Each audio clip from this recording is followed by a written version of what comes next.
Oh boy, here we are. We've got company.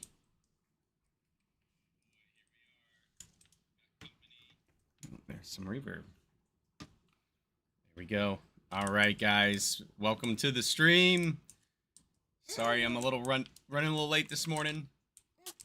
Got in late last night from Lansing.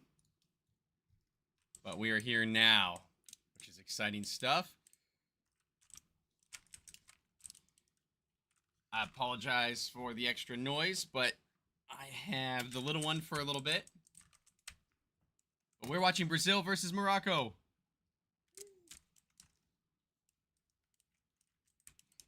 Let's see what happens here. This is going to be definitely the big one today. Two very, very good teams. Morocco ranked 6th in the world. Brazil at that top spot in the first ever official FIFA rankings heading into this World Cup. So we'll see how everyone fares. Brazil, one of the few top 5 teams left in this tournament, which is kind of crazy. No one would have expected that. Yeah.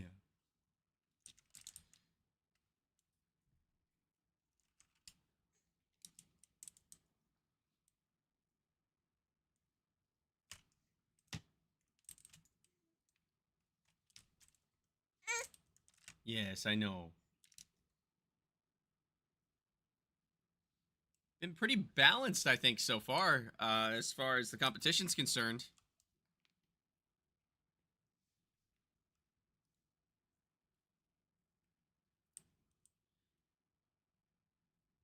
I have my keyboard unplugged right now, guys, so I can't make too many changes or do anything too crazy at the moment, but I will be adding the score updates later. Yes, I know, I'm slacking. And then we'll be able to kind of get back to what we were doing before, but I just need a few minutes with this little one, and then I'll have my hands back. But yeah, should be a really good match today.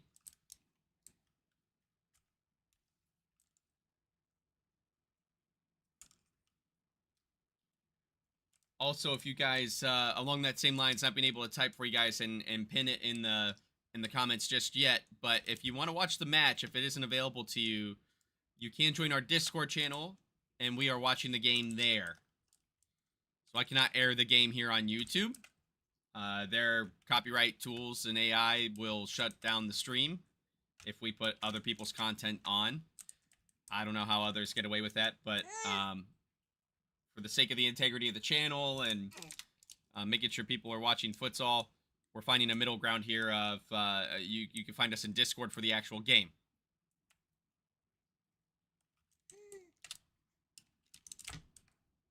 Real big test for Brazil. They haven't really had a big test yet,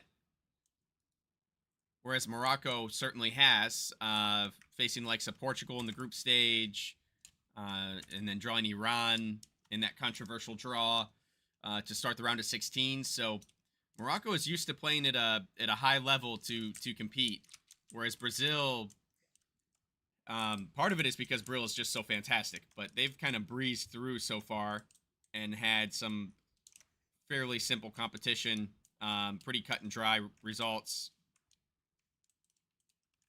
winning by 8-10 goals at a time against competition that's just nowhere near their level. So I'm curious to see how that affects things. You know, does this Brazilian side, are they legit in the sense that they're going to handle Morocco as well based on previous results? Or is iron going to sharpen iron and Morocco's in a little better shape for this contest? I don't know the right answer to that question.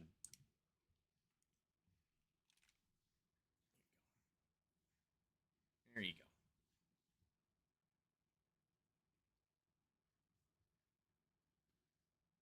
What do you think?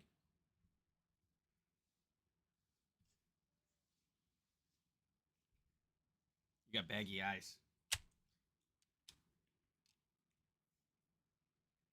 Well, I didn't mean anything by it. I just say, yeah.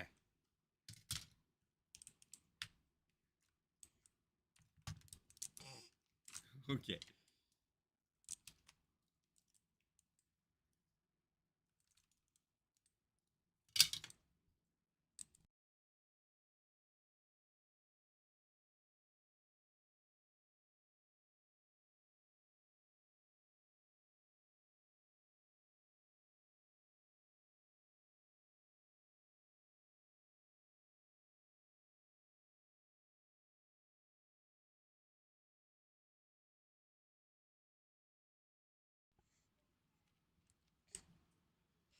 Still 0-0 here. About 13 and a half left. Some really good back and forth play, but not no crazy chances yet. Nothing that's lighting anybody's hair on fire.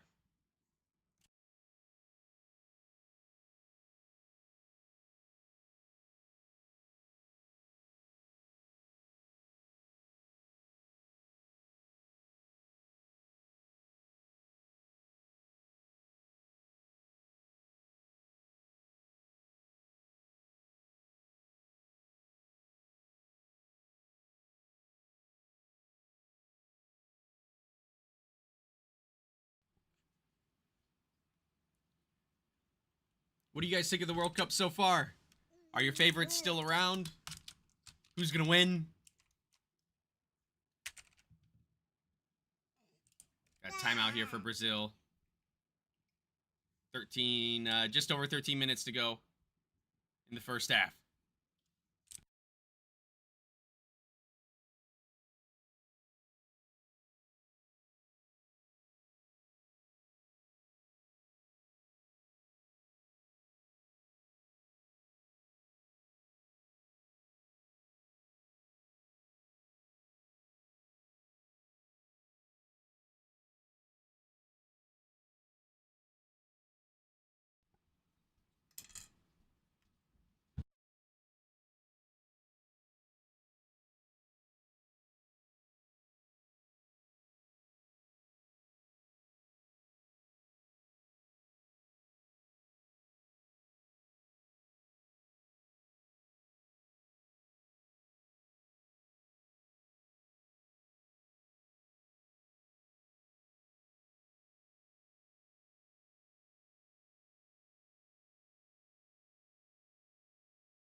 Sorry about that, guys. We got some traffic down here.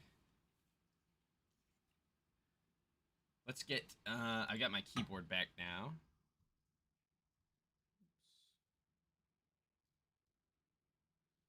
Sorry, I blacked out the game here for a minute. No, it'll only take a second, I promise.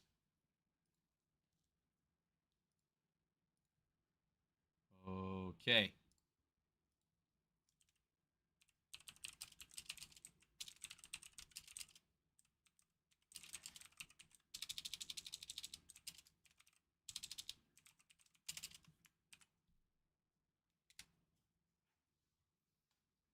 Oh, and I gotta change the title of the stream. Why did it do this?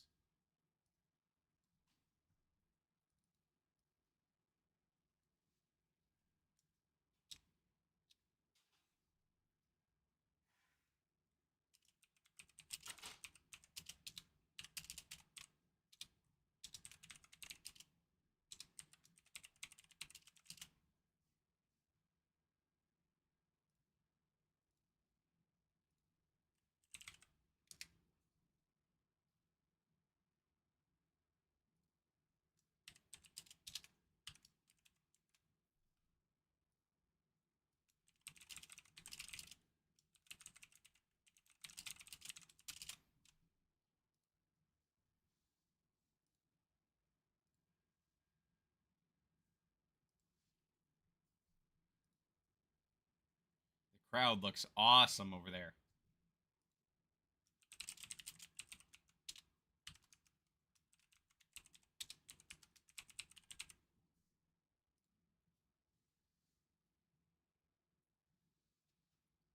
There's a poll in the chat. Feel free to vote there, guys. I am voting for Morocco. They were my vote going in. Now they've had some injuries since, but I'm gonna stick with them and not waffle. I'm gonna try and stick to my pick, even though they've got a very tough path now with the current setup. But they've been looking pretty good, pretty gritty. They've stuck to the game plan. You know, sometimes taking some unnecessary risk, but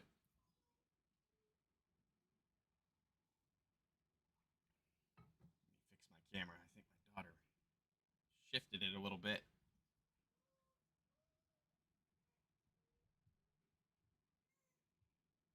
Sorry about this roller coaster ride here, guys. Hopefully that looks a little better.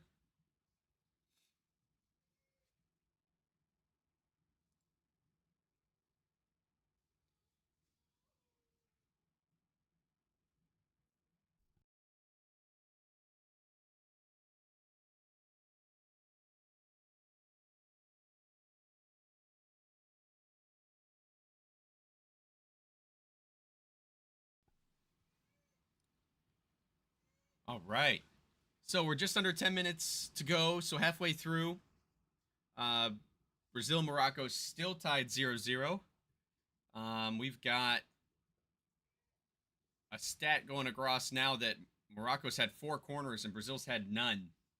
It's kind of surprising to me. Certainly doesn't feel that way. The flow of the game has been fairly back and forth, but in these recent moments here, Morocco's definitely had the better of the possession. Brazil sitting on 4 fouls, Morocco 3.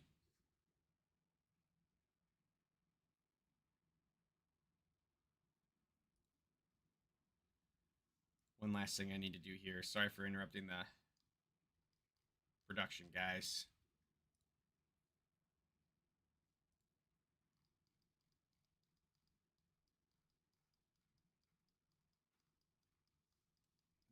Let me see. There we go.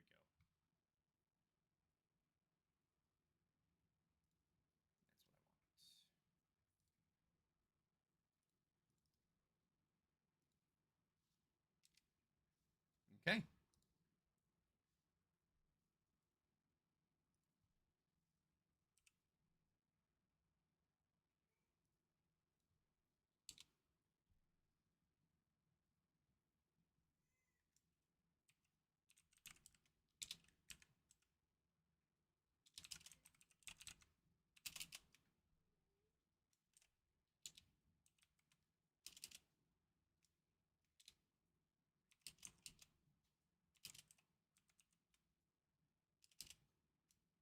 There's our first goal, and it's Brazil. Whoa, there we go.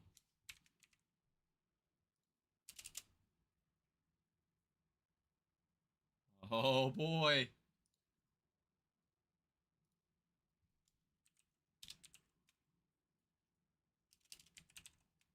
What a... Whoa, what a volley. Bouncing it down.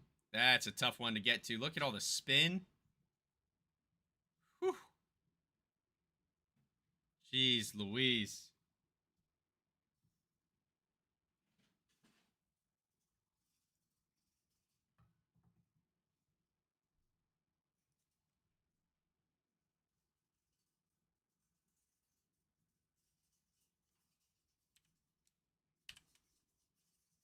Hey, Robert. How's it going? Frito, how's it going?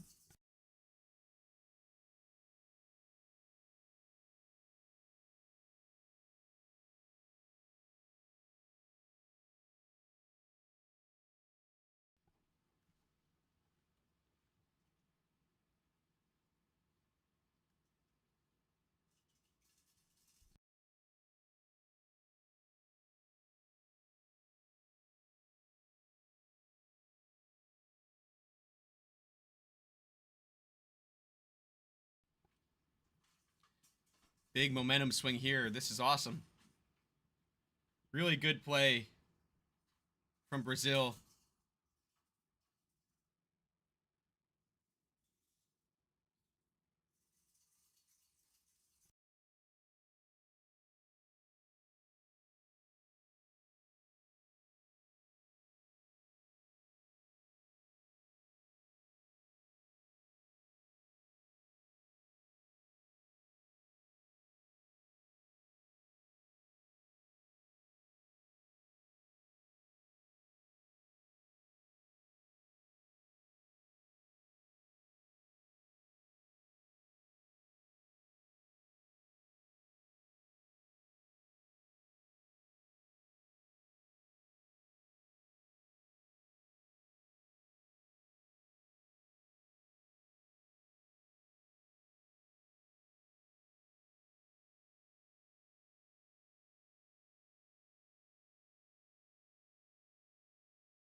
I need to update this banner, but it's not updating for some reason. There it goes. Okay. I think we're back.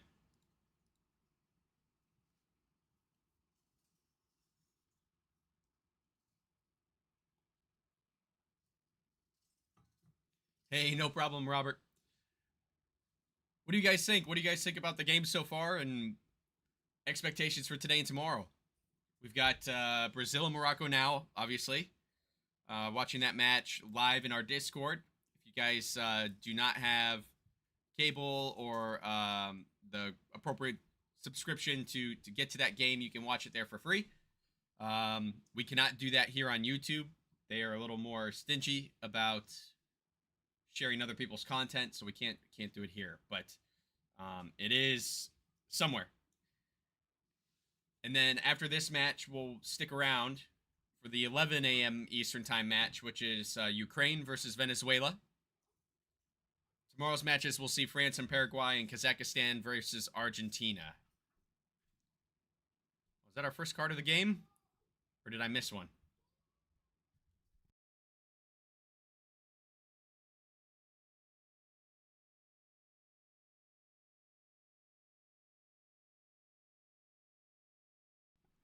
Hey, David.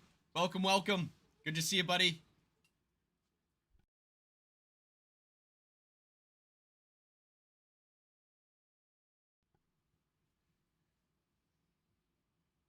Morocco on 5 fouls now. They got to be careful. This can get away from them quick, especially with a team with quality like Brazil. Hey, thank you. Thank you.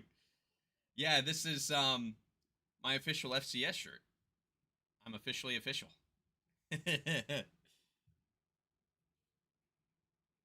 Ooh, good save by the defender. Nice.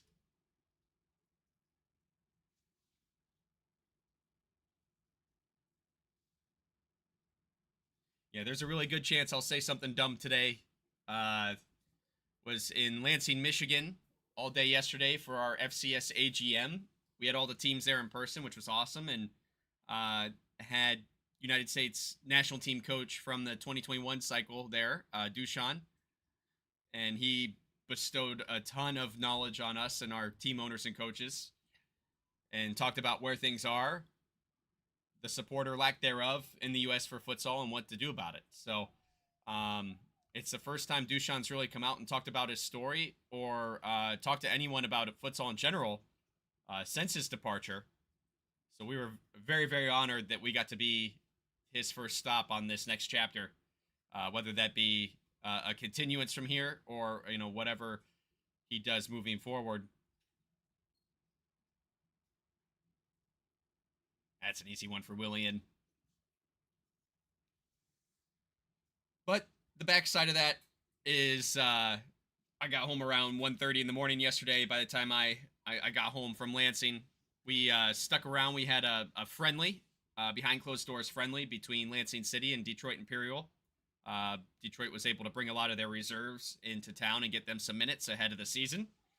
So it's gonna be really cool. That was a good match. Got to talk to a lot of people and get things set up for the season, and that was a huge tease for the season. And now I can't wait till November, which a guy from Ohio doesn't say very often. But we cannot wait for futsal season here, so it's gonna be good. It's gonna be real good.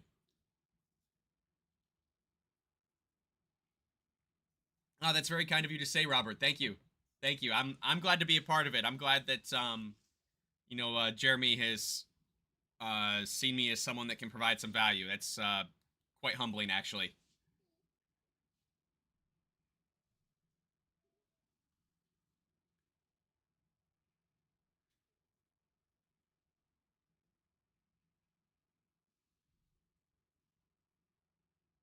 Bit of a split in the poll here. I'm a little surprised. I know before the tournament, when I in another Discord for another futsal channel, I mentioned that I thought Morocco would at least make it pretty far in this tournament, and that they were kind of my dark horse favorite. I kind of got ridiculed a little bit, but I think they've shown well this tournament and starting to win some people over, which is really cool. They play a really fun style.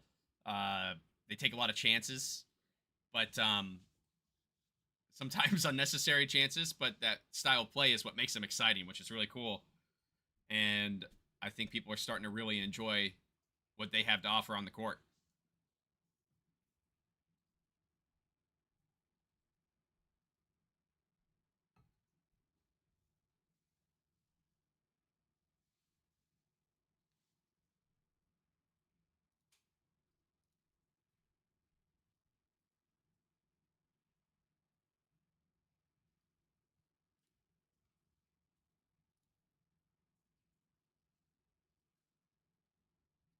Very skilled and unique. Yeah, absolutely, Robert. They are. I could tell even in the last cycle, that there was something very special, and they represented themselves very well at that tournament.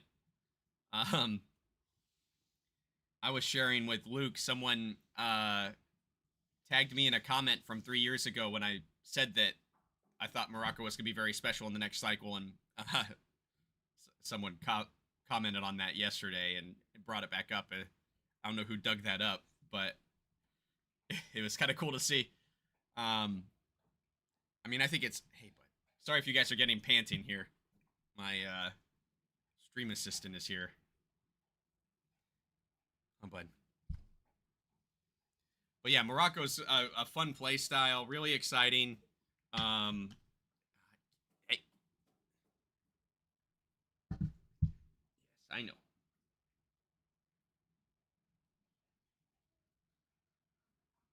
If this one barks, do I have to donate to the charity that you are, David? Should we do the same thing? If you guys don't follow David Fresquez's team, it's Santa Fe Gloom. They play in the Southwest Division of the NFPL. Very fun team to watch. I encourage you guys give them a follow and check them out on YouTube, especially if you're interested in the happenings around New Mexico. A lot of really cool insights into the culture there in Santa Fe, and you could really see what drives the team and what drives David, which is really cool. So go check them out. And one fun thing that David has started is his his puppy sometimes makes an appearance on the mic. So moving forward, anytime he barks, there's going to be a donation to a charity. So that's where that little inside joke came from. If you guys weren't sure what I was talking about there.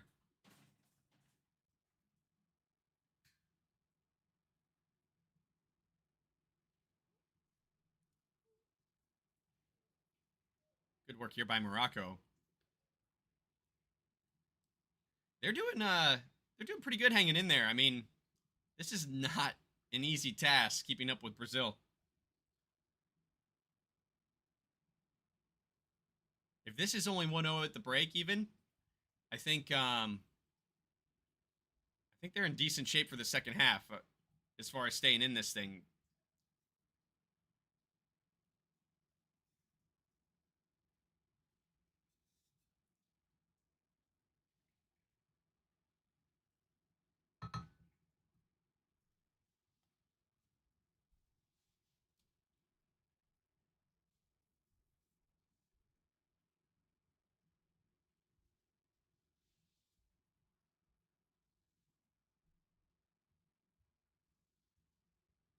Morocco timeout here, about 3.5 to go.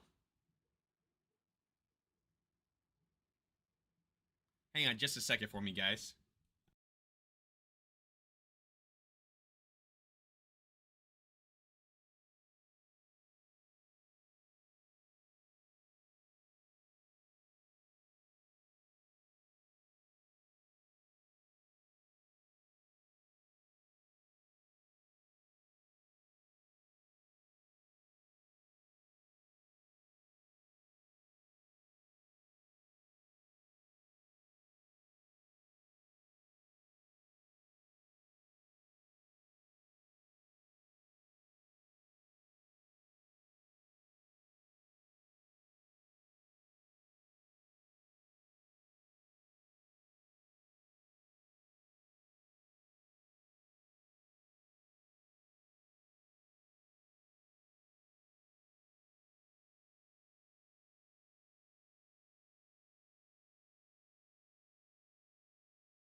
Sorry about that, guys. My 3-year-old was down here with me, and attention is shifting.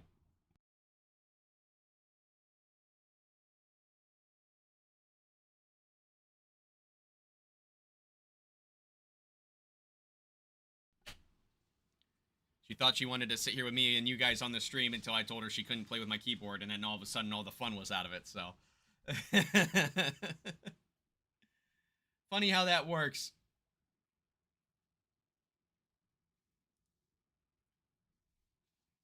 Thank you guys for joining the stream. If you're just tuning in, we're doing our watch party here and enjoying the game together. If you're looking for the game itself, there is a pinned comment up at the top here of the chat that gives you a link to the Discord. That is where we have the game streaming if you want to watch it there. Discord's a free app. I'm just sharing my screen there with the game so that you guys could see it and not have to pay $100 a month or whatever it is for Fubo. So if you guys are looking for the game itself and maybe you're on a mobile device or you have a single screen and what's important to you is the game, then that's where you want to be. I fully understand if you guys leave the chat here to find the game. That's the most important thing. But once you get into the Discord, you can go to the Pivo channel, which is under the voice channels. and that is where I can screen share with you guys and show you what I'm seeing. So go there to enjoy the match. Stay here to enjoy the banter, and we'll have a little watch party this morning. And again, I apologize if I'm a little lethargic today. Recovering a little bit from a really fun weekend in Lansing, doing the FCS AGM. And then I believe actually the NFPL AGM is later today. So there's all kinds of AGMs going on this weekend. It's futsal preseason in full force.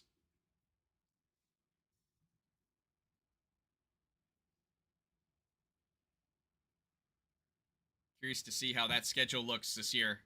A lot of moving pieces in the futsal community over the summer.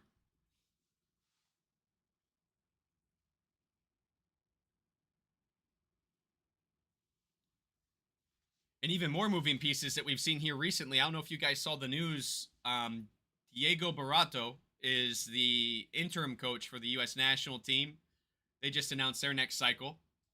We saw some true futsal players from the futsal leagues of this country make it into the call-up. I believe we had a total of 4, which is great news. But now those 4 futsalers need to prove why.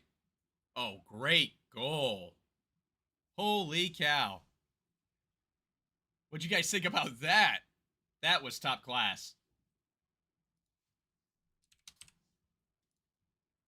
Holy moly.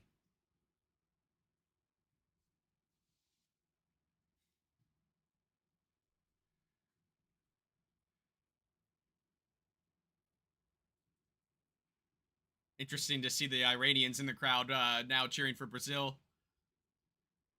Must be a little bitter from the last round. Or, you know, bandwagon. That's why it's called a bandwagon.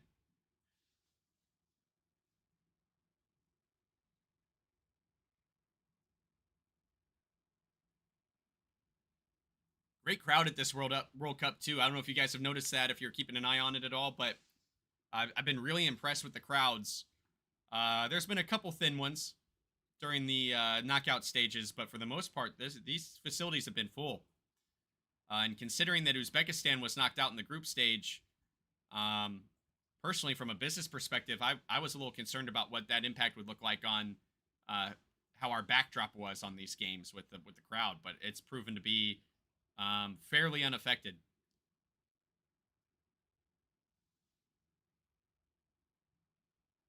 So 2-0 Brazil with 2.5 to go.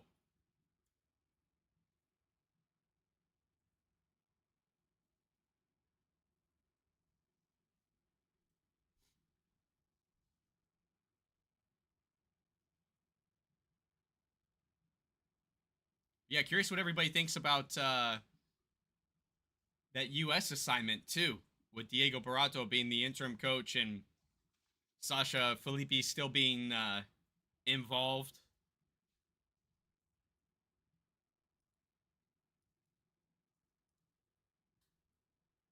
Very interesting situation there. I'm gonna let you guys come on it before I say anything, but I certainly have an opinion about it.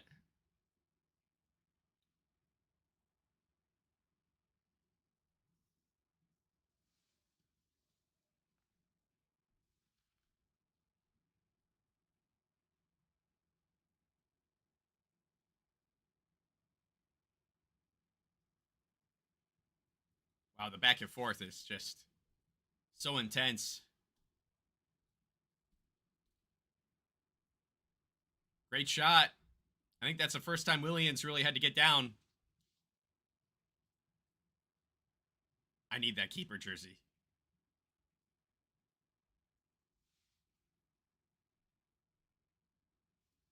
The Brazil jerseys are just so amazing this year.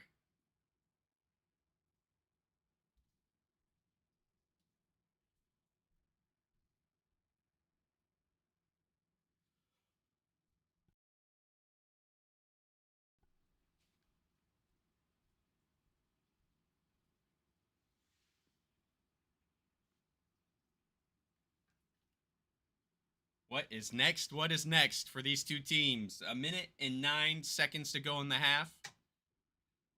Can Morocco create some momentum in their favor right before the break? Or is Brazil going to continue to suffocate their opponents?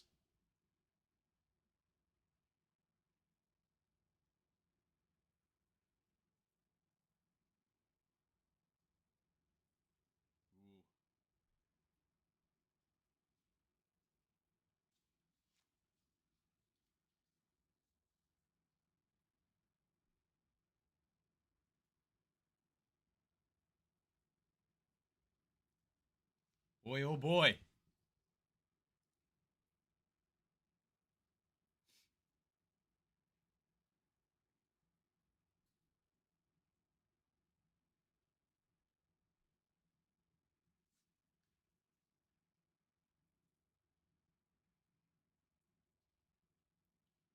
Bringing the keeper up. Morocco's not afraid to do it.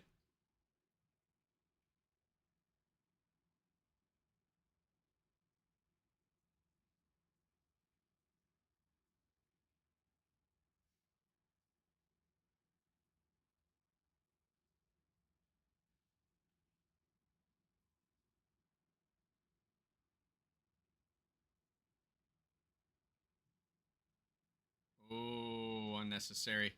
Man, if he would have let that go, they would have had a corner.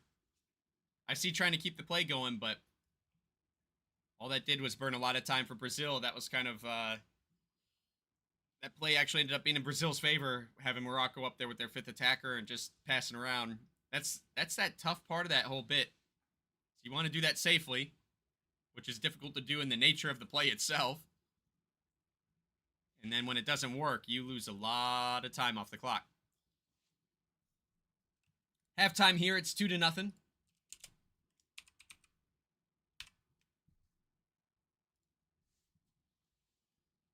Brazil beating Morocco 2-0. And then we've got Ukraine and underdogs Venezuela, the Cinderella story at 11. Venezuela, who was in last place of their group going into the last day of the group stage, finds a lifeline beating Guatemala, qualifies for the round of 16, and then does the unthinkable as they win, beating Spain, a top 5 team. So, pretty incredible storyline for the World Cup, I'd say. So many upsets in that round of 16. It's been pretty incredible. Really, really fun tournament to watch, this tournament. A lot of unpredictability, which that little bit of chaos I've always enjoyed in sports, and especially in futsal. The fact that a game can turn on its head and you get a strange result. That kind of stuff to me is what makes a game so interesting.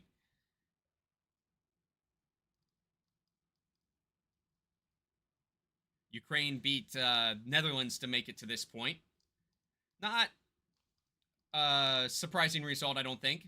3-1. It was a fair contest. I thought the Dutch represented themselves extremely well this tournament, and I think that's their first tournament in a long time for the Dutch, if I remember right. I'll have to go check I got a little stats page here. Let me see. I talked about this in a video, and I'm trying to remember.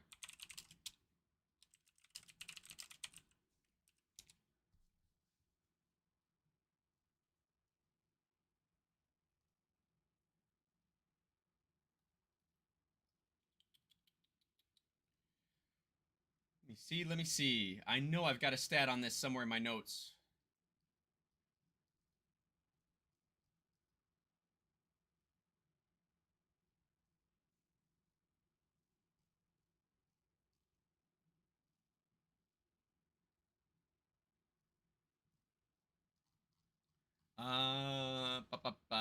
Come on now. This was a great lead-in, huh? And then I'm not even ready?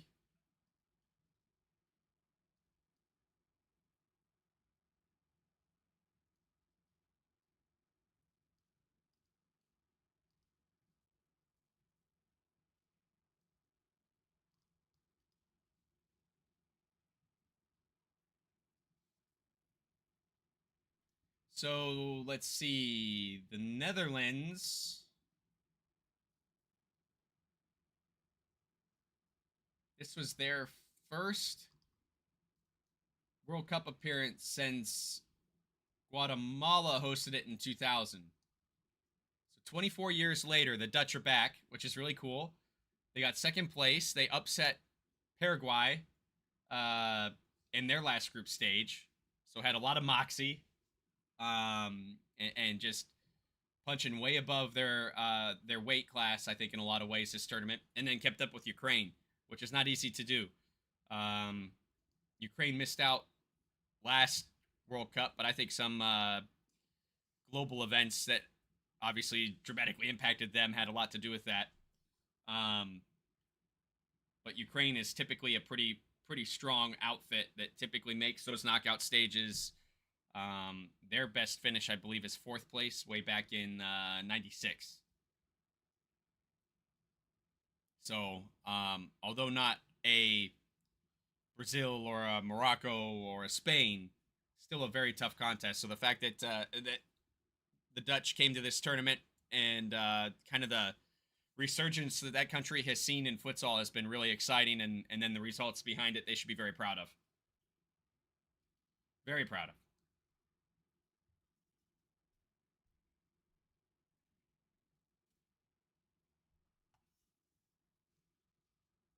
Fun fact is Netherlands actually hosted the first ever World Cup in 1989 that FIFA had, so that's kind of cool too. A lot of cool history in the World Cup and with the countries involved. And then when you look at today, I mean, Brazil obviously the top of the top when it comes to results. They've only ever not medaled in 2016. They've always been on the podium, and they've won 5 times. So you can't ever count out Brazil, as you can't with anything futsal related.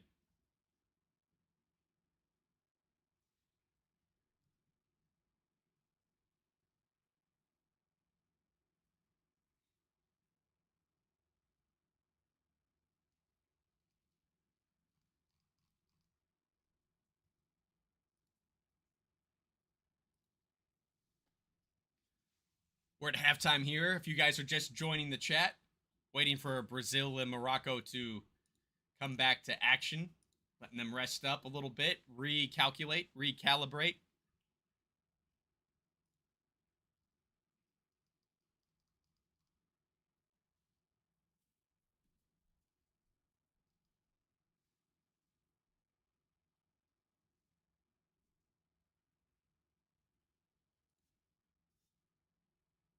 What do you guys think of the World Cup so far? We've had a little bit of drama. We've had a little bit of upsets. There's been plenty to talk about, that's for sure.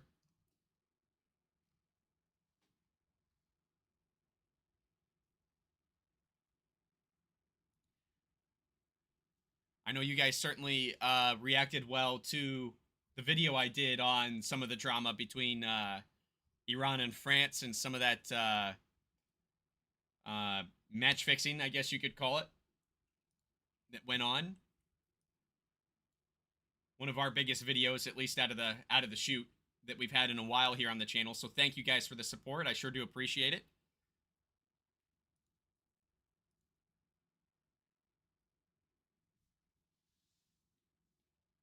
In fact, I don't think we've had a video do this well in about maybe even a year and a half.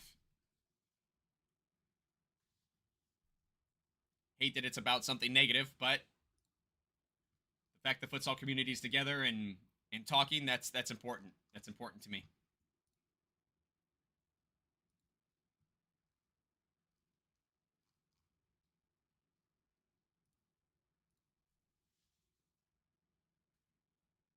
I don't know what we're going to do after this World Cup. Are we going to have to just start doing some watch parties, guys? Are you liking this format? Hang out, chat futsal, and just kind of chill?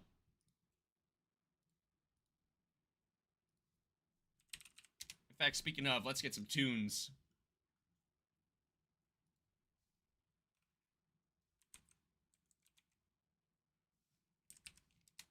We've kind of been using the same playlist for the last like 3. Whoa, that's a lot louder than I thought it would be. Sorry, guys.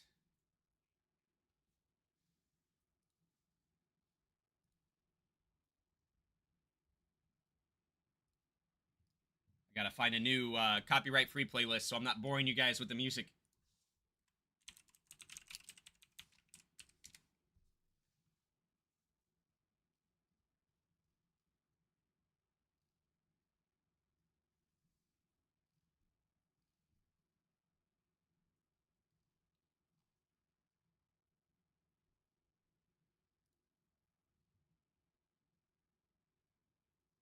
I should probably give credit for this, even though it's copyright free. If you guys like the background music, if you're a content creator, you're looking for some music to put behind any of your stuff, your creations, I'm currently using T-Pain's Pizzle Pack mix. Oh, can't talk. It is a copyright free playlist made by and produced by T-Pain. So you get the quality of a top artist without having to worry about the copyright. And I believe that it's downloadable at Slipstream. Slip.stream. And he's got 2.5 hours of copyright free music there for people to use. Might be one of the greatest things that isn't talked about that happened to creators in the last few years is that T-Pain started streaming and started to see what some of the challenges are for, the average streamer and solve some problems. So that's pretty cool.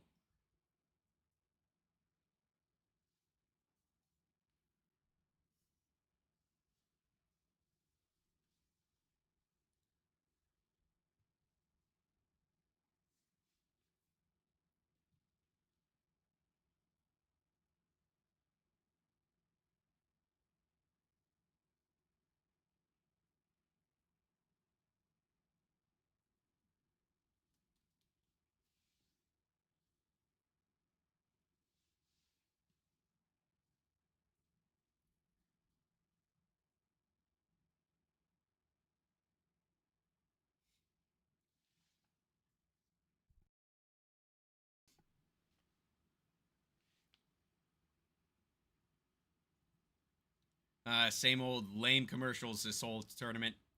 I know that's how TV works, but I've gotten spoiled on YouTube live streams for futsal.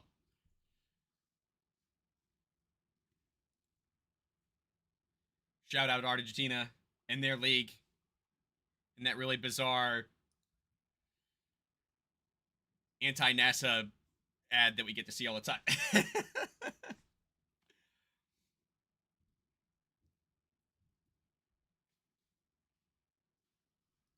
And I don't know if you guys know this or not either, but Brazil has started streaming pretty consistently on YouTube this year as well. So if you're looking for some high quality futsal to watch, league play, LNF is on YouTube. Argentina's AFA league is on YouTube. And you can find those links in our Discord as well. We try and share those as we find them. Anyone else who has a stream they want to share can do so. We're all about growing the community, creating more eyes on the sport, and sharing our resources. So come do that with us in our Discord. I try not to do the classic YouTuber plug stuff that everybody does. I think that gets tiresome, and I don't know how much value I would actually bring saying that kind of thing. But best way to really support, our goal here is not about the channel itself. It's about growing futsal. So the Discord's where we're really able to do that and have conversation if you guys want to do that.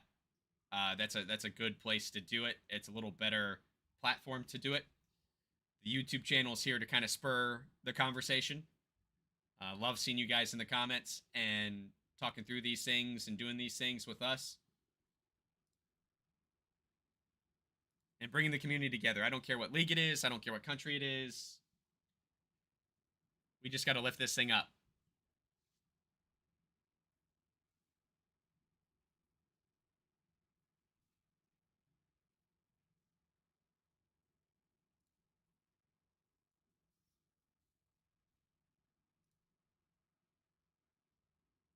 I've been waiting so long for this quarterfinal. This feels like the longest halftime ever. And I know it's not any longer than any other halftime, but man, does it feel like it. Cannot wait.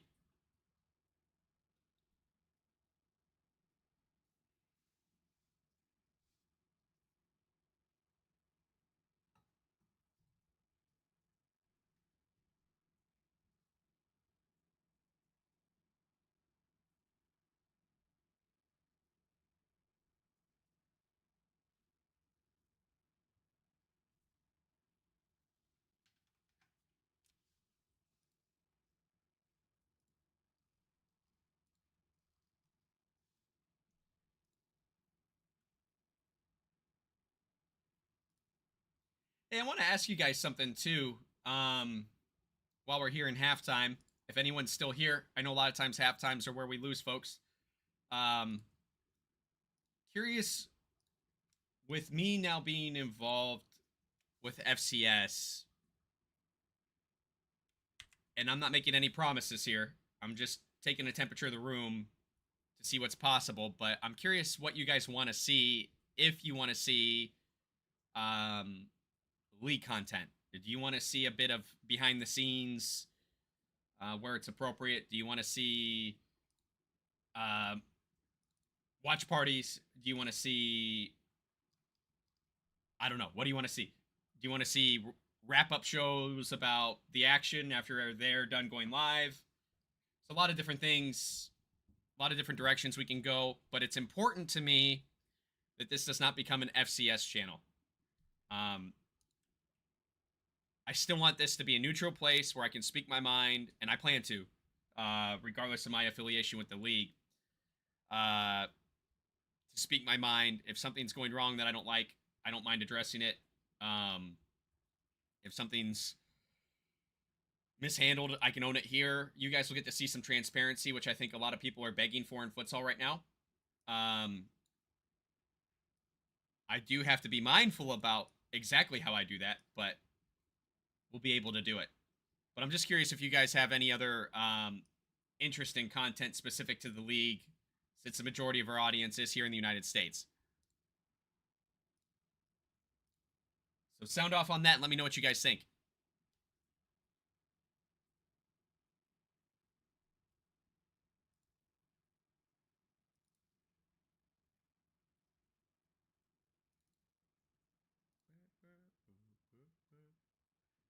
Second half underway.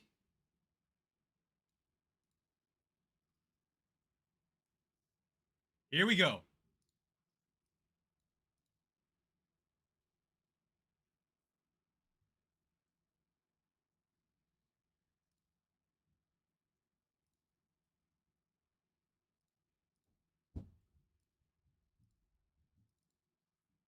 Whoa, something's going on upstairs.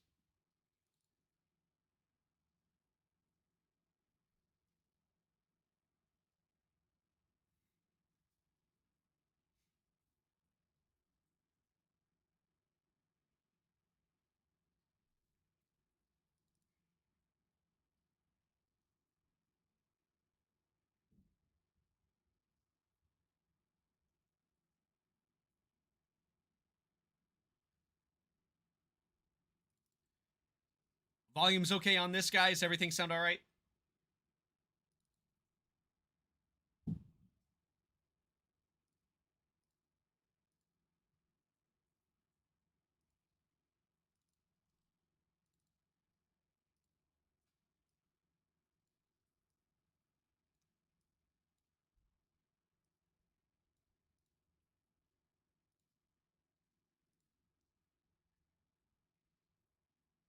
Ooh, boy.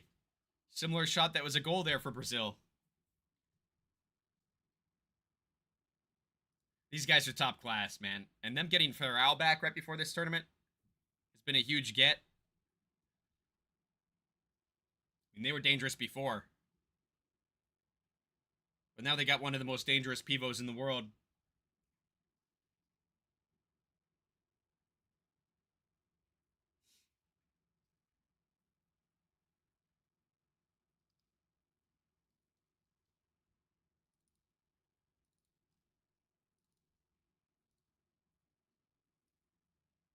Right.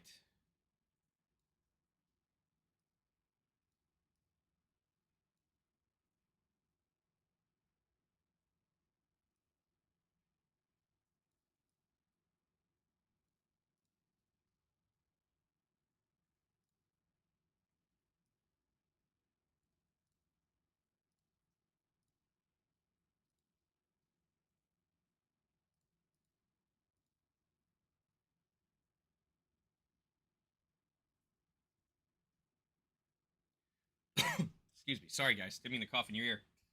One of the things that's been kind of surprising to me from Morocco, they're kind of, I mean, it's, ooh, that was a sitter. Brazil should have had 3 there. One of the things that's been kind of surprising to me is it seems like Morocco is really living on the outside of the pit of the court.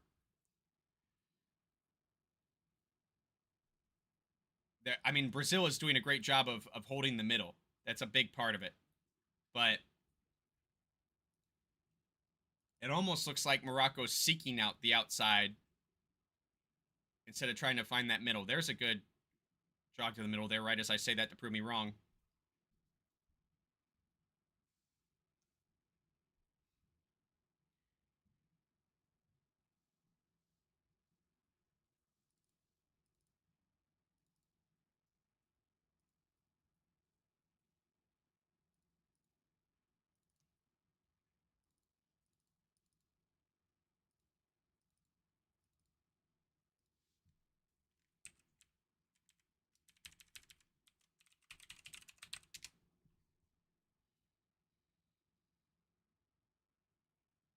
This was kind of a pop-up stream this morning, too, because I did not pre-schedule. So I appreciate you guys being here and finding us. It's really cool to see. And then I had some people at the AGM yesterday recognize me from the channel, which was a little humbling as well.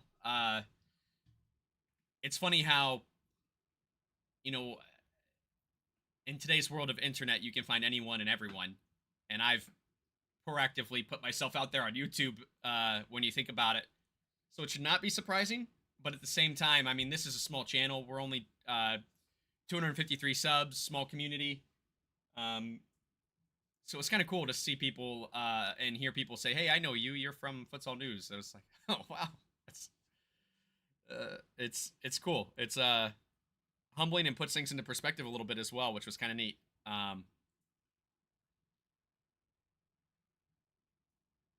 Artur. Oh, I think he was a little unlucky there.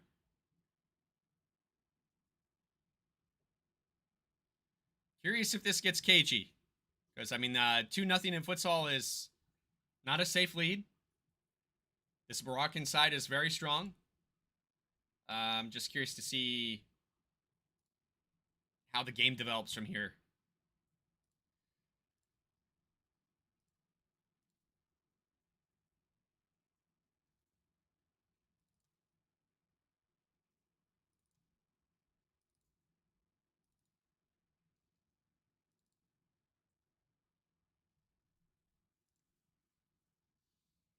Here we go. Corner kick Morocco. What can they do?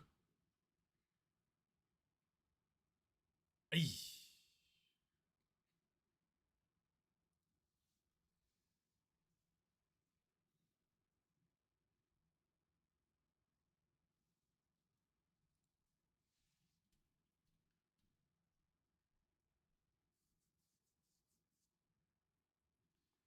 Interesting to see a goalkeeper change here.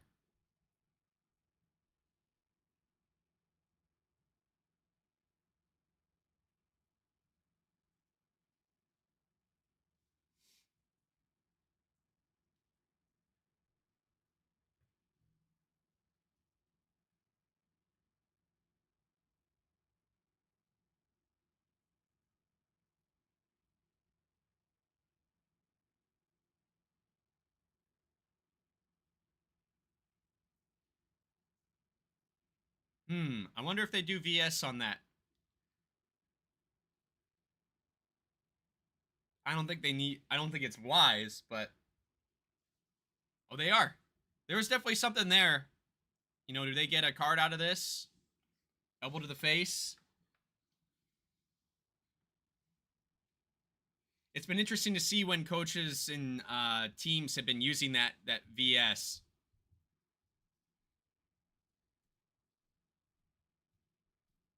There's really no limit to the application compared to some other things, which is interesting, but... And then somebody just got a yellow. It looked like on the Brazil bench. So is this a red card? Is there enough there? What do you guys think?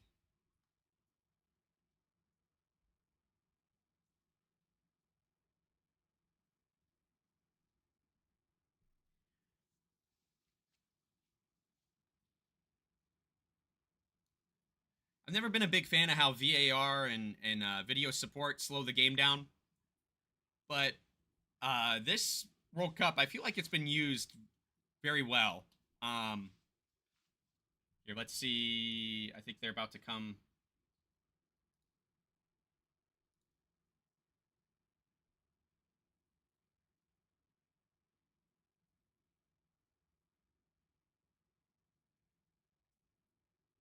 Yellow card only.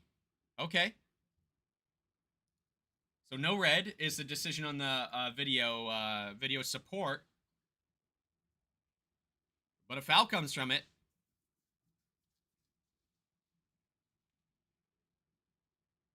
Okay.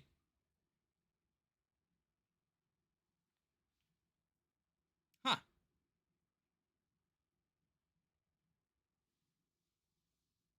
But yeah, the use of technology of this, the video support has been interesting.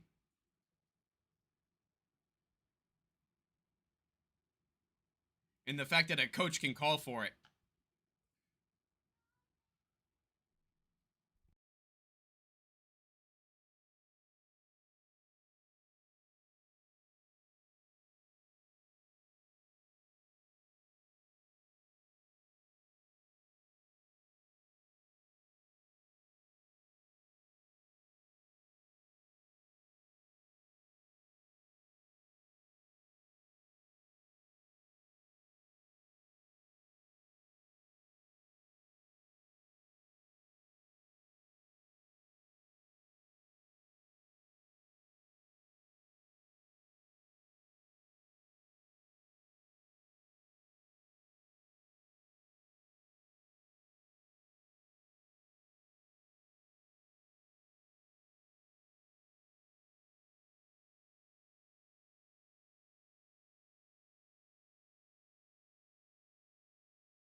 And two top class countries here. This has been a fun game.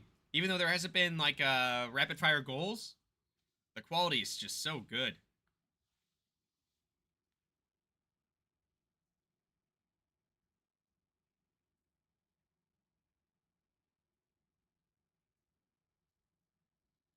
Ooh.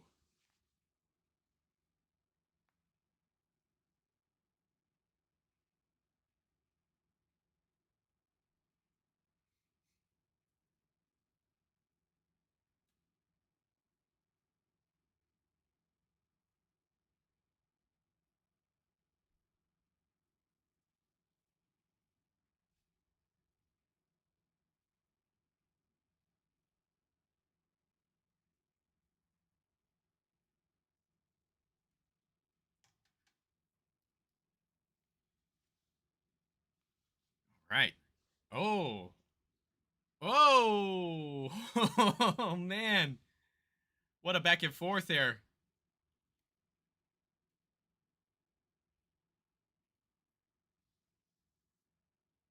Great game.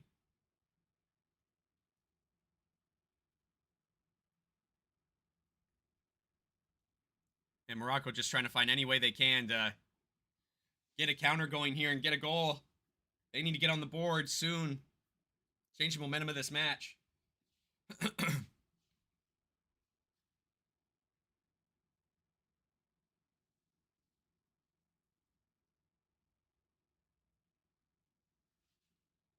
don't think they've really tested Willie, and I can think of one time he's gotten on the ground that he's had to.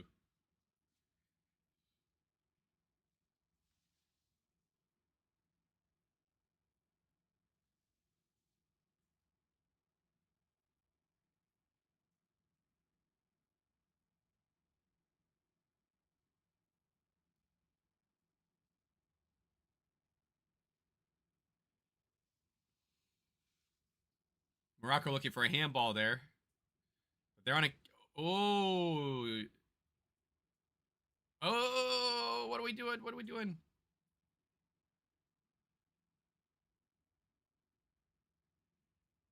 Yeah, here comes the passion.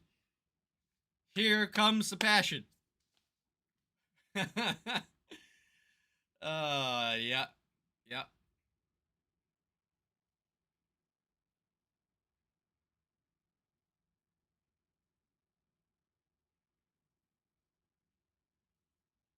Getting a pep talk from his captain. That's probably necessary. Look, I know it's a corner and Williams holding the ball, but he's on the ground. It kind of rolled to him. It's not like he was purposely trying to play any mind games or anything, or at least it didn't appear that way.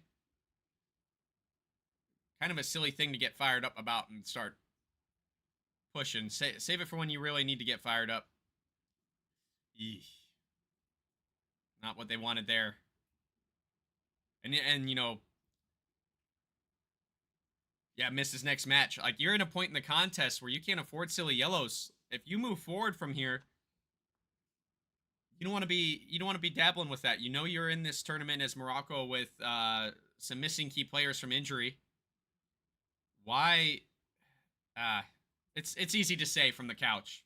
I'm very aware of that. It's very easy to say from the couch here. But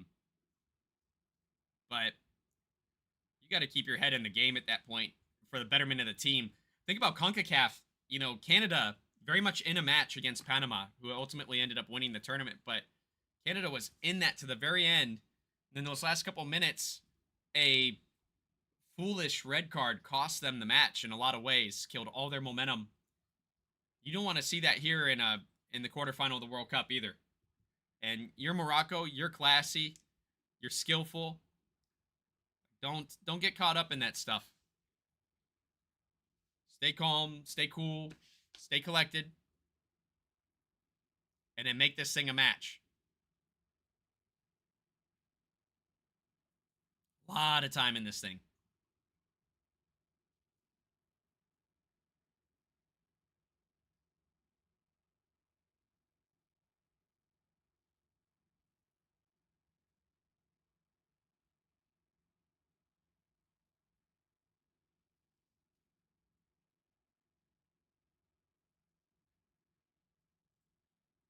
Hmm.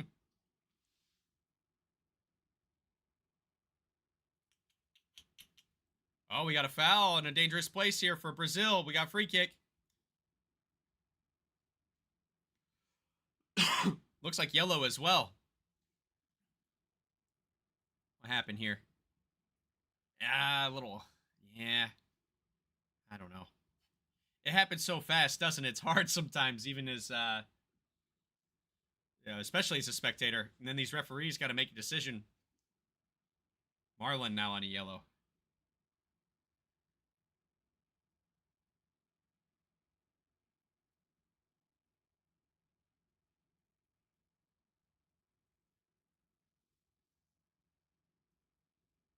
What do you guys think?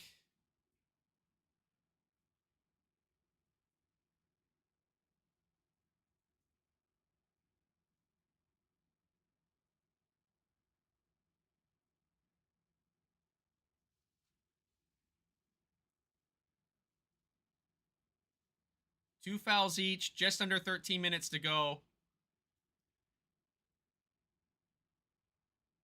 Things are definitely getting intense. Ay, bad touch.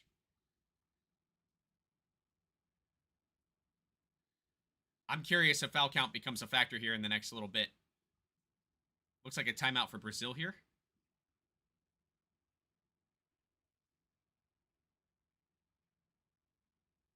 Yep, sure enough.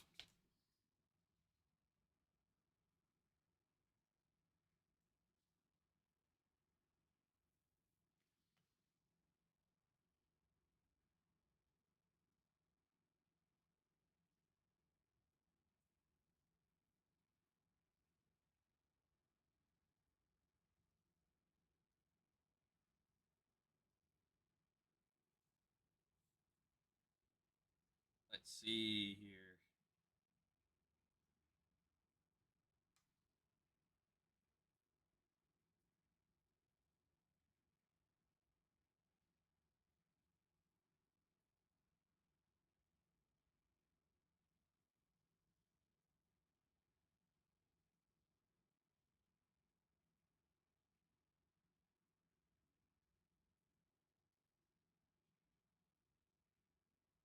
Let's see what Brazil comes out with after this timeout.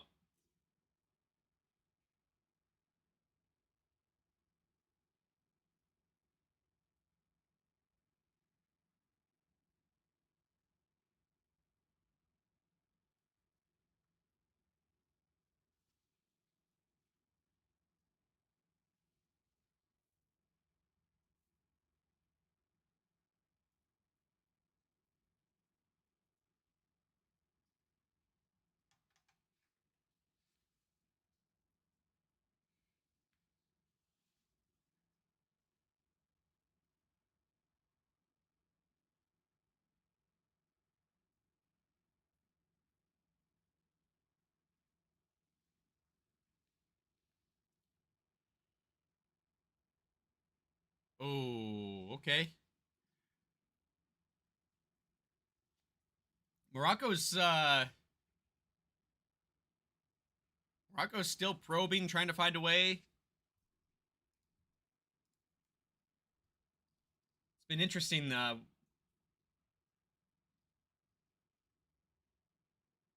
Morocco's had way more shots. They just haven't been very lethal shots. You know, been pretty easy to clean up. They've had a couple fleeting moments where it's like, oh, is this that special play, and it just doesn't quite get there. Luke, what's up? Welcome in, welcome in. Yeah, Brazil's looking good.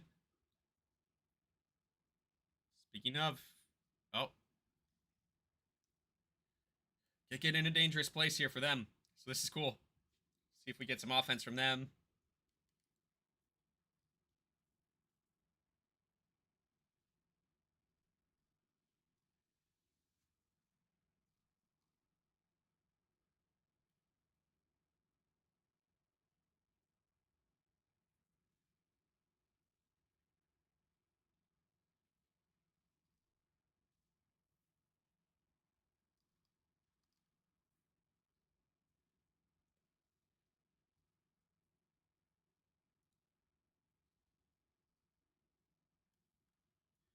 You know, last time these two faced each other was the quarterfinal of the Lithuania World Cup, I think.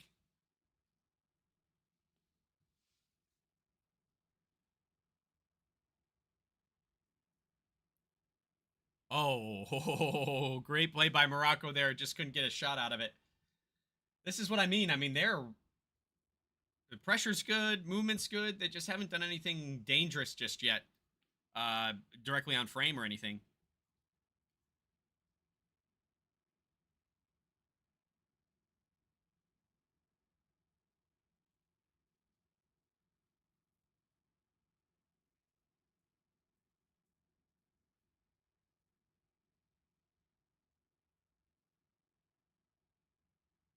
Looking at a one-on-one here, it looks like.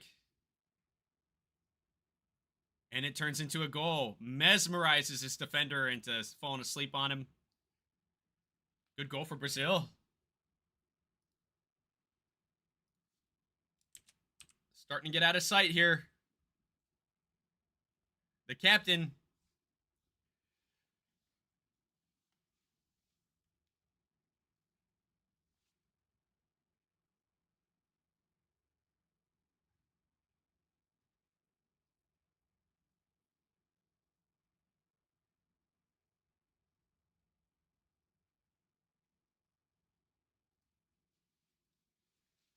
I mean, it's interesting because Morocco has been pressing pretty hard. And in there, they just kind of sat back, and Brazil punished them for it.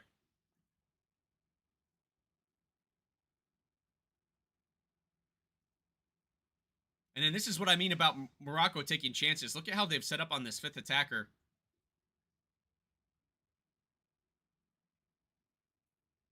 11 minutes to go. You're down by 3. You got to do something. So I don't mind that he's out there. I just find it interesting that he's clear on the other side of the court. So if Brazil gets the ball here, the opportunity to counterattack is huge. You're nowhere near your main keeper. You're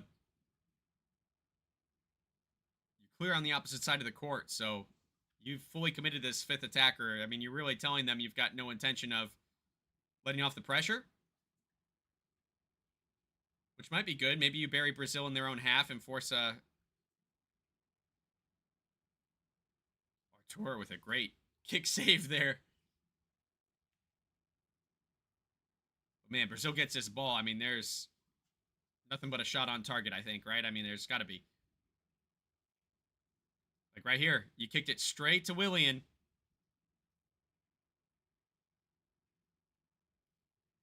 If you're going to take a shot, you better make sure it's damn good. Game over? Very possibly. I don't know, a futsal time is almost just a construct. But 3-0 is going to be very, very tough to overturn, especially since Morocco really hasn't put anything dangerous on frame.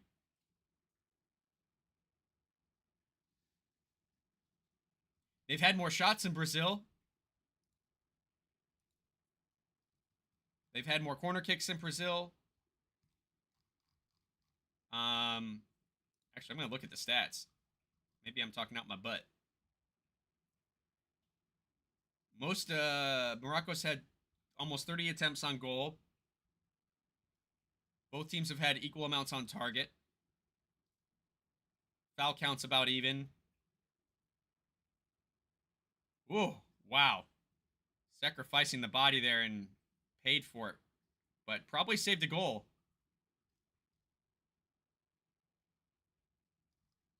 Good effort there.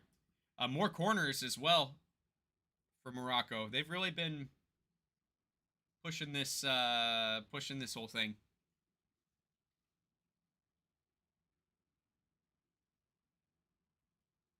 About 9 minutes to go.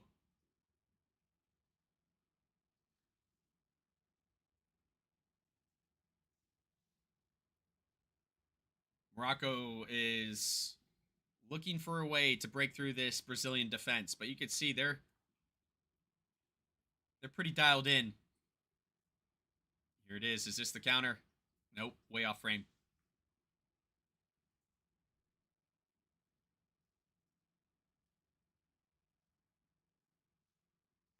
This absolutely positively is going to require something special to score on this Brazilian side.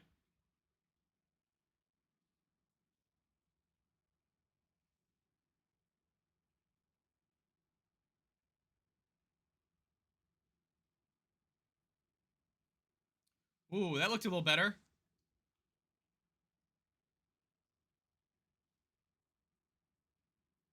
Still not what they want, but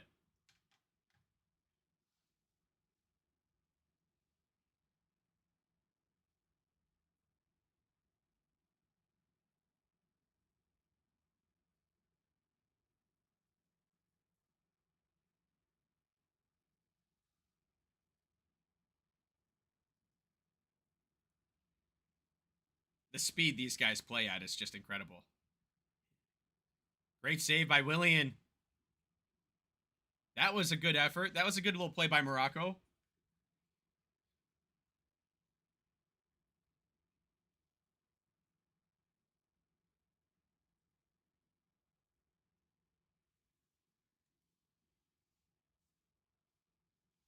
Wow. Great save. Great save.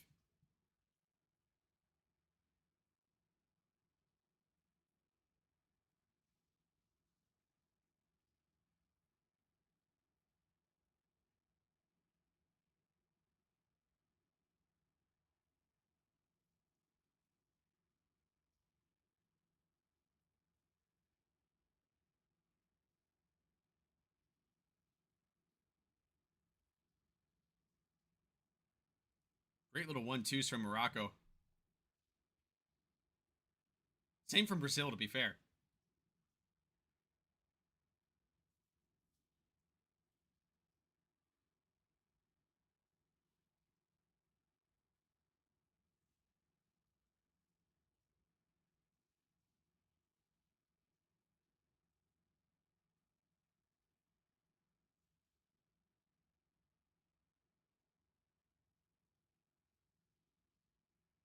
What a match. I mean, Brazil's up 3-0, but it doesn't tell the full story. I mean, Morocco's definitely been knocking on the door. They made this an interesting game.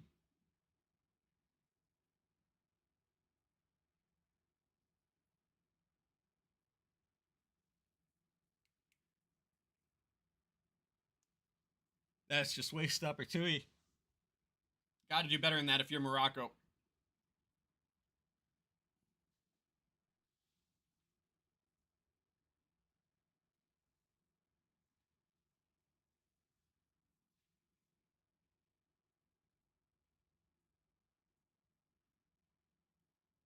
Oh, that would have been special. That would have been special. Great little flick there from the number 10 from Morocco there. Who is that?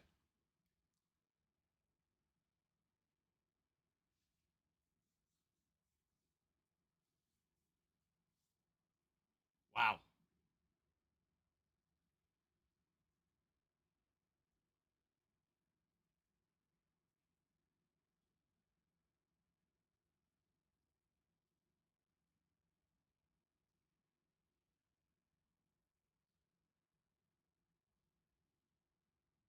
Timeout Morocco.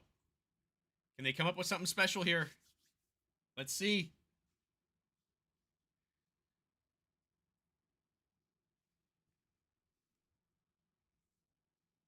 Their fans haven't stopped. I love it. The Moroccan fan base is so passionate. And I'm here for it.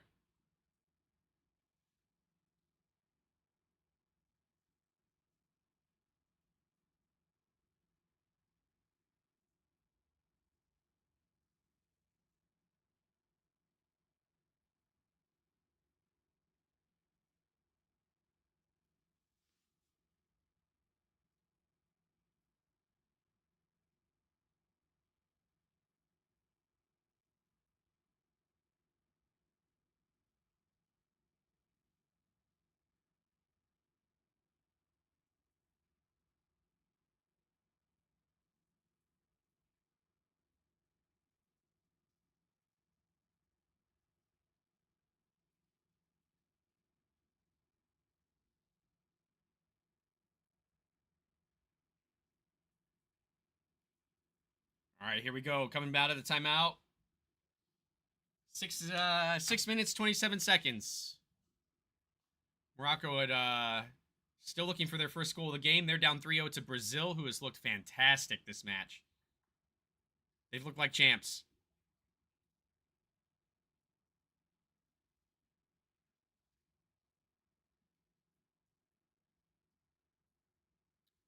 All right, we got corner.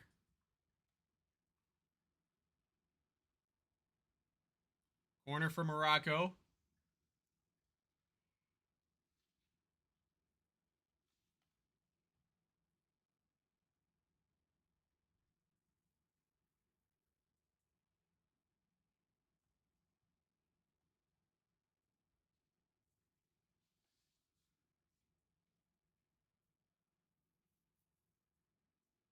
Ooh.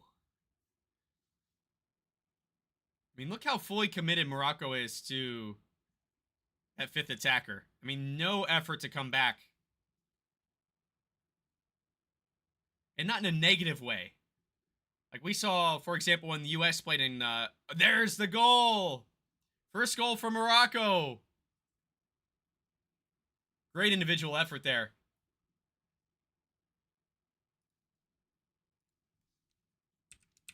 That's awesome.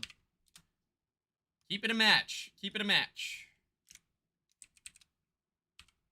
Yeah, update this. Man, I'm out of practice from last weekend, guys. My ticker's all out of date. There we go. Great goal. 1, 2, shoot. Nice. Willian almost had a highlight of his own there. He nearly got that.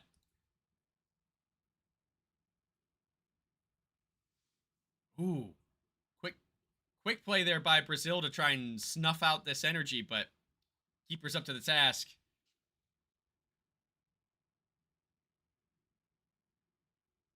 Man, I'll tell you what. This right here, is what futsal's all about. Two top-class teams.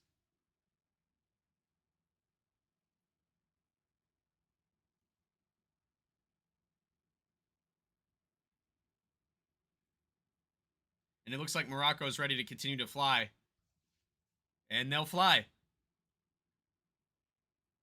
Hungry for more, hungry for a win.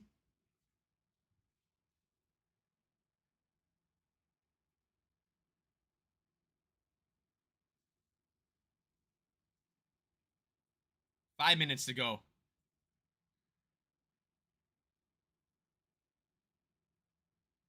Brazil setting in.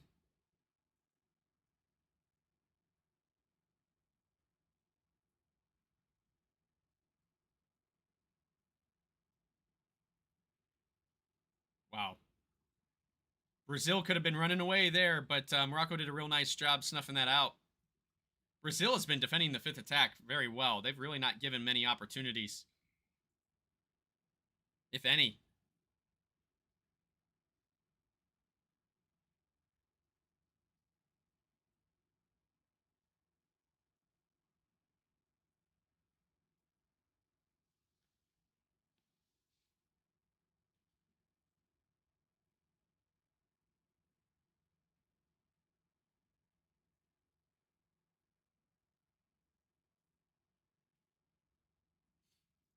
About 4 minutes now.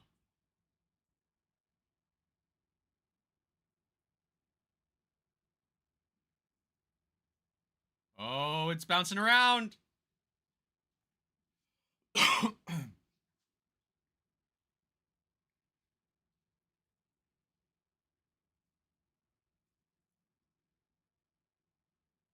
Wow. Man, you think about these two teams, a lot of attacking power, a lot of these guys known for their offense. And we got a 3-1 match that's been extremely entertaining. And neither team shying away from creating efforts. And neither team content with where they're at.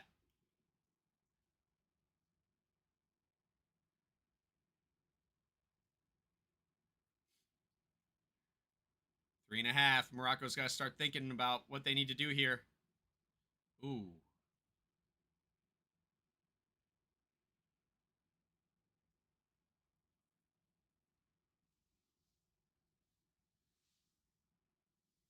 I think he took that straight to the face. Yep, sure did.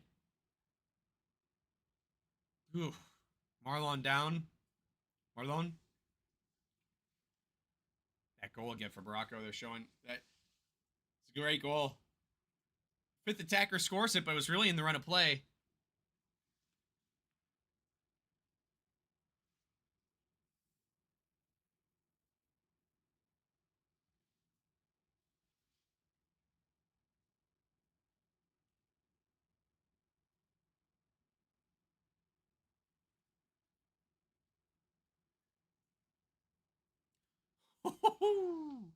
Man, I'll tell you what.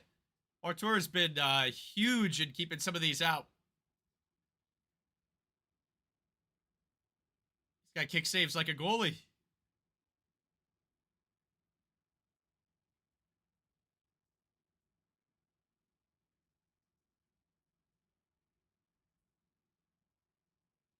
Morocco probing again. 3 minutes to go.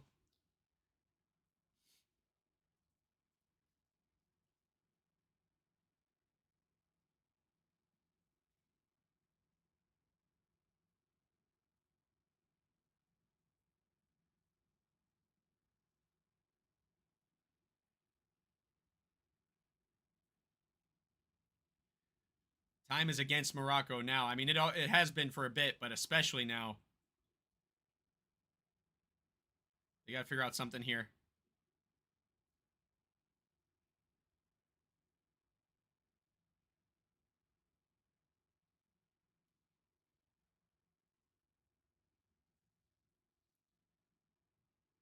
Brazil's really done a fantastic job defensively this half, especially. But this game as a whole, they've done a really good job absorbing the pressure. Ooh, you got to believe that should have been a 3-2. Morocco calling for a deflection on why that missed. Holy moly.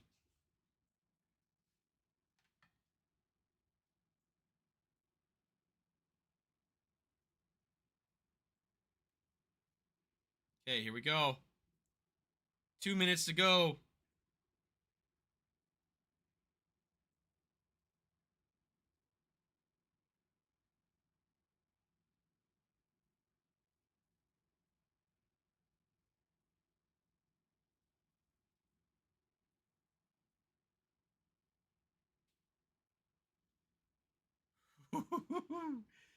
Oh, goodness. We we are getting our money's worth out of this one, aren't we, guys? Really getting our money's worth out of this one. Minute and 36 to go. Brazil refusing to fold. Morocco refusing to give in.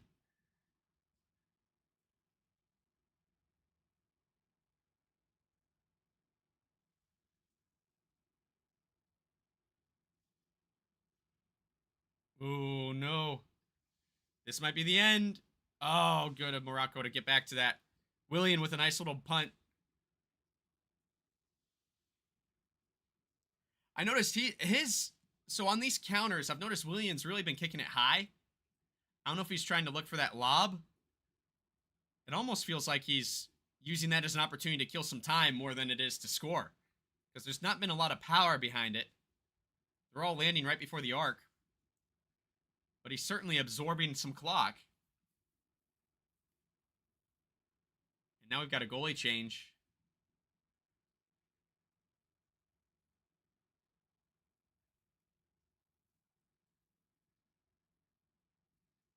About a minute to go. Brazil in control. Now they've got the ball, making Morocco chase.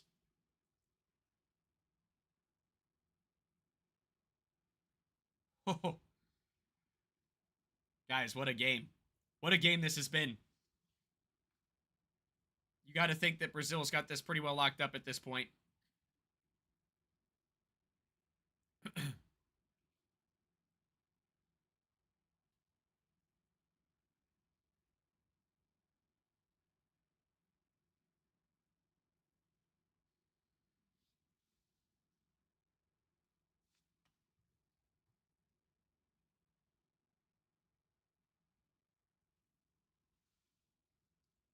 "38 seconds. Morocco getting the ball back, immediately throwing the fifth attacker out there.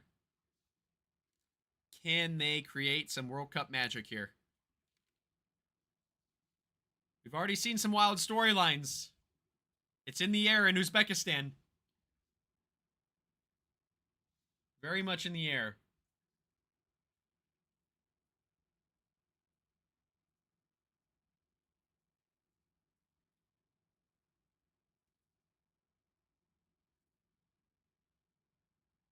Oh, nice cross. Oh, unfortunate. 10 seconds. Morocco playing like it's tied. They want something. Brazil says no. And did the clock end in time? It did. That's it. Brazil wins. Great match. Great match.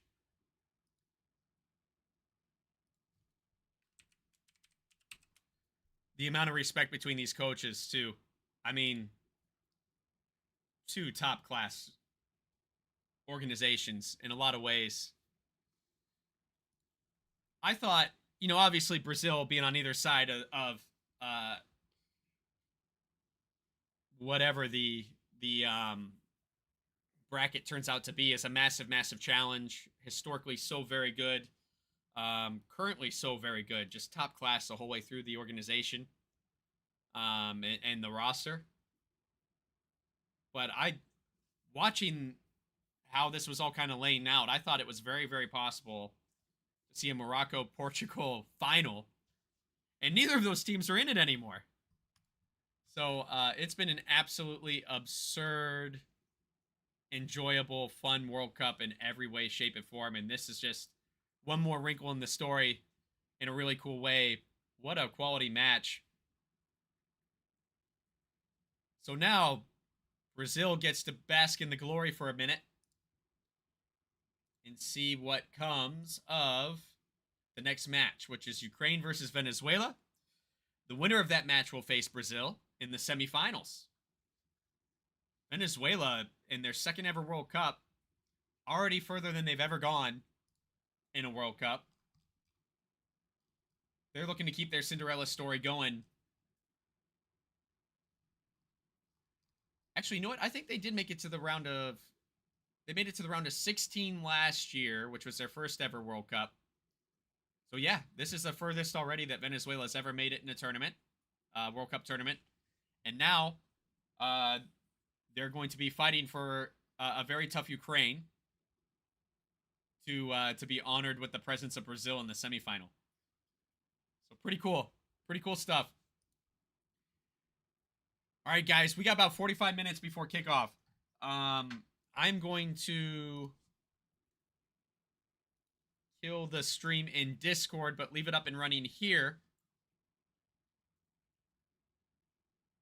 And then what we'll do, I'm just gonna have a real quick break, grab some food, and then I'll come back and join you guys. Let's talk about whatever you want to talk about. I don't care if it's domestic futsal, the World Cup, anything and everything's gonna be up for grabs here. So, give me just a few quick minutes. I won't be gone for very long, and then I'll be sitting back here to chat with you guys.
All right, guys. Have a little fun here.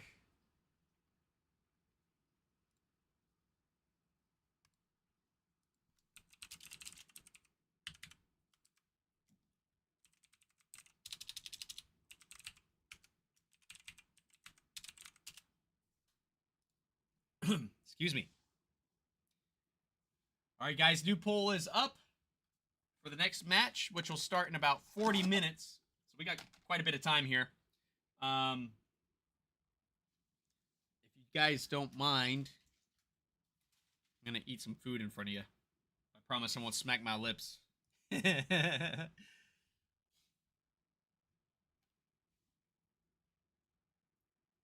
Tons of action so far this morning.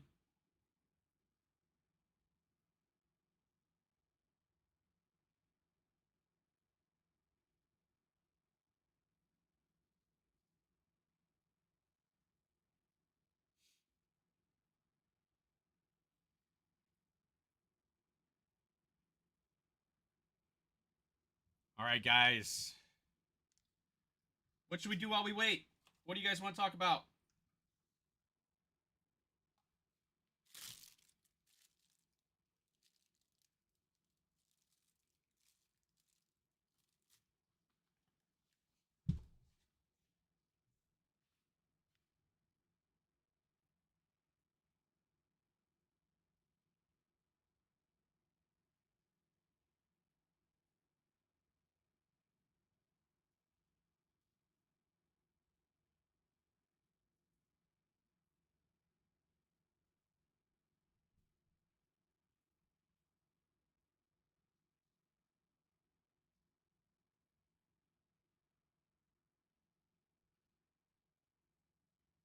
We need something to talk about. How about I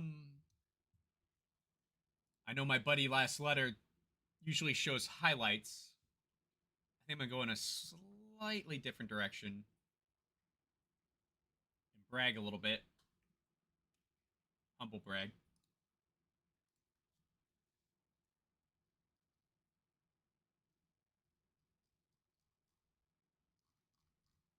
Let's see if I can find something useful here to talk about.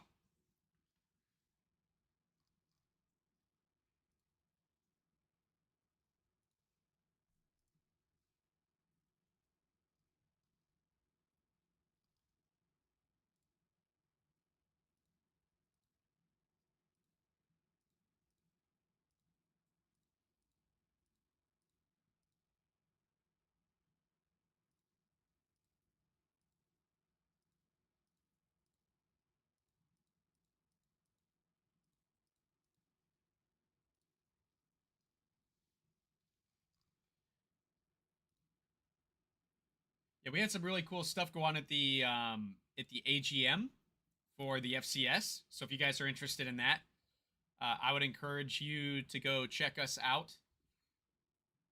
We are on Facebook and Instagram right now. Kicking around, going on Twitter. I don't know. Twitter's a good place for that instant feedback, but at the same time, it's kind of a cesspool. But we had all the teams show up for our AGM. We did it in person, and we did not. Let's do this. We did not do like a traditional AGM. I would say. A lot of times, I think out of these things, you see, here's what the league wants to do. Here's our goals.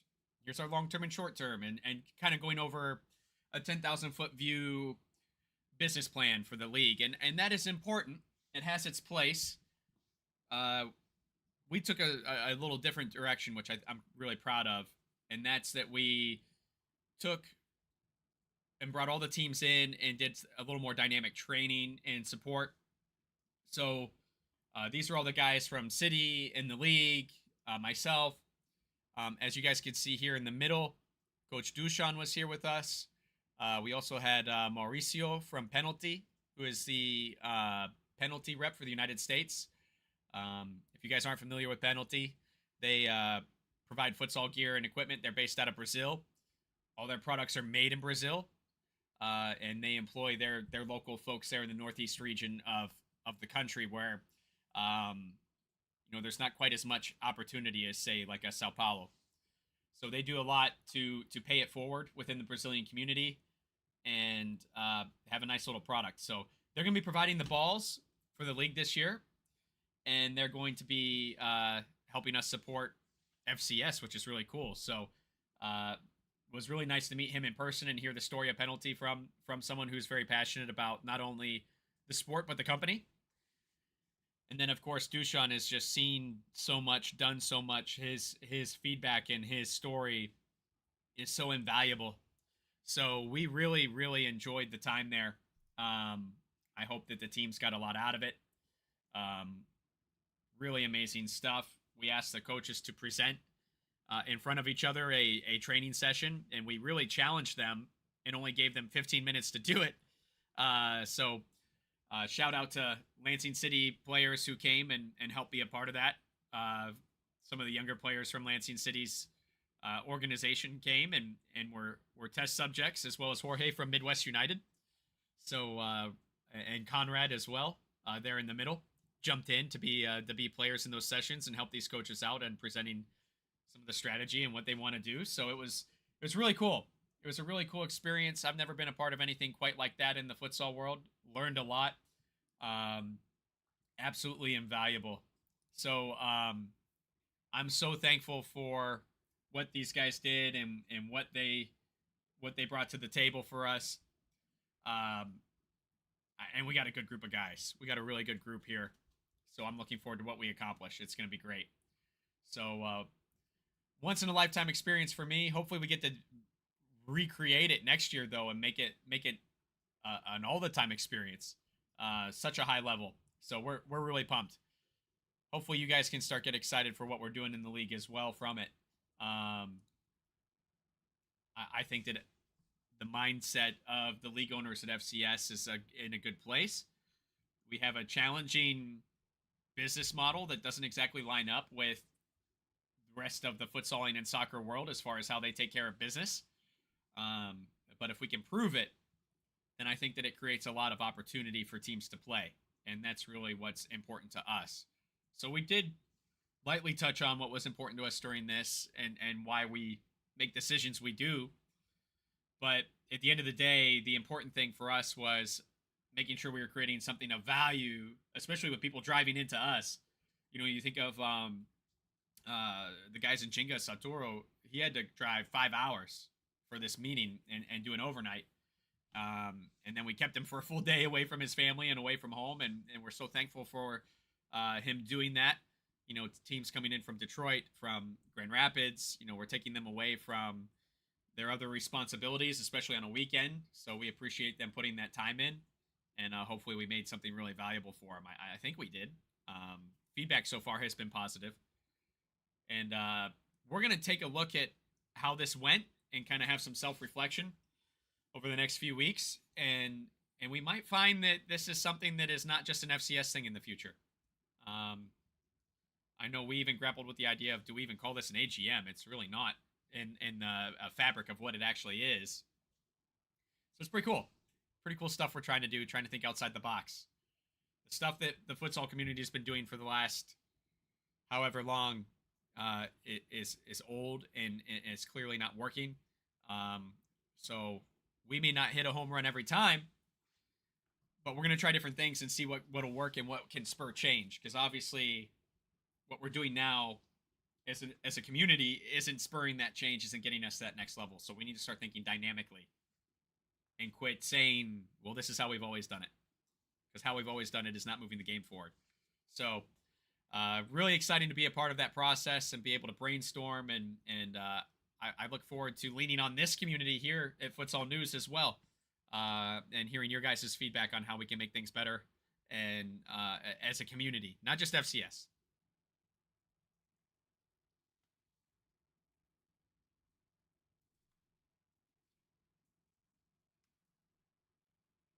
And hopefully you guys enjoy that journey.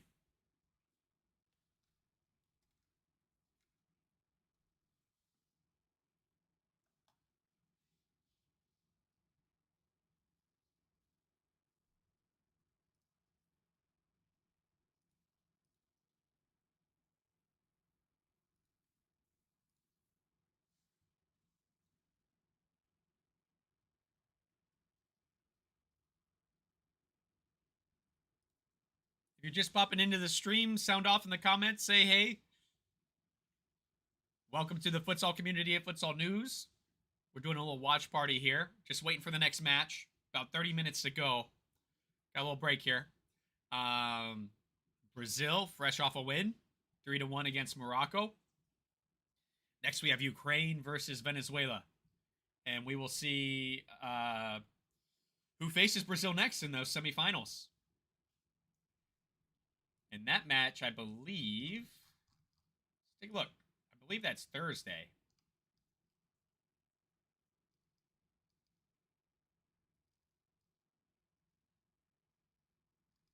Wednesday or Thursday. One match is on Wednesday, one match is on Thursday. I can't tell who's who just yet. This right side of the bracket has been playing first, or at least for the quarterfinal. So I'm not sure if that will be consistent through the semifinal. So if you guys are unsure of the schedule, Monday, tomorrow, we have the other half of the quarterfinal matches, which is France, against Paraguay. Kazakhstan, fresh off of an upset of Portugal, looks to rework that magic and face Argentina in the 11 a.m. match, Eastern Standard Time. And then Wednesday, we see our first semifinal match. Thursday is the second semifinal match. And then next Sunday, which is October 6th, we will see the runners-up face each other for the third place match, and we will see the final. I plan on streaming watch parties for that as well. So, looking forward to enjoying this with you guys. I think it's going to be fun.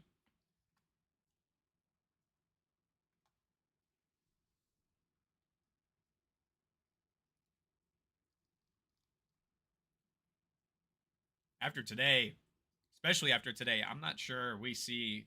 I don't know if anyone's left that can beat Brazil. Argentina's played really well, but not at the same level that Brazil has.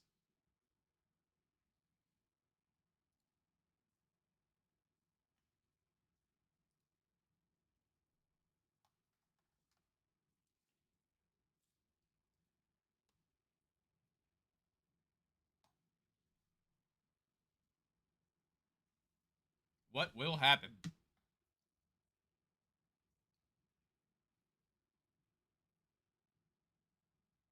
What do you guys think? This next match will be good. It's going to be really good. I think it's going to be a little chippy.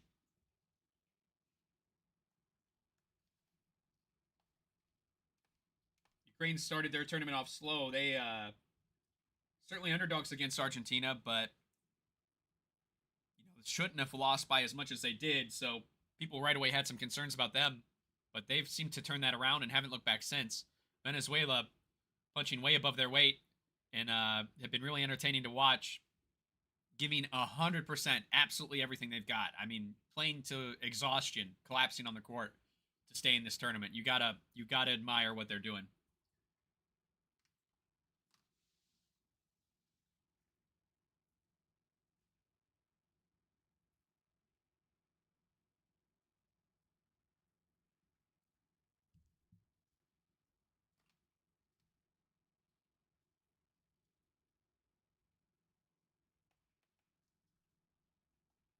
All right.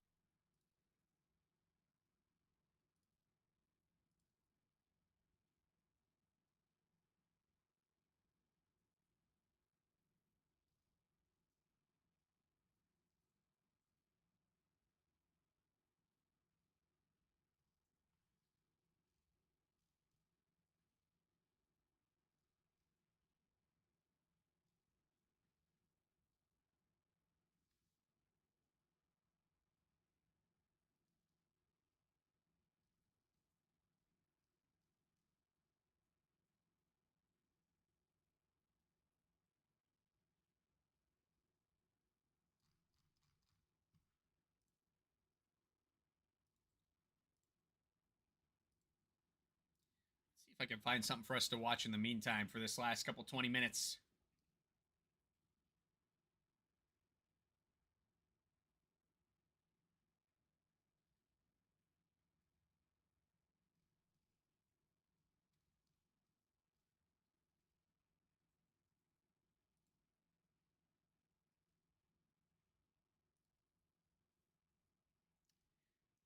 Not really.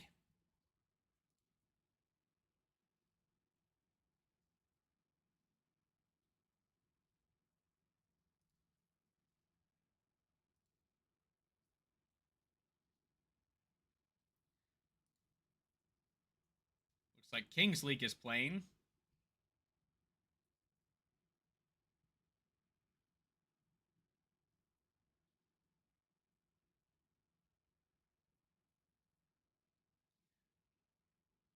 What do you guys think about that stuff?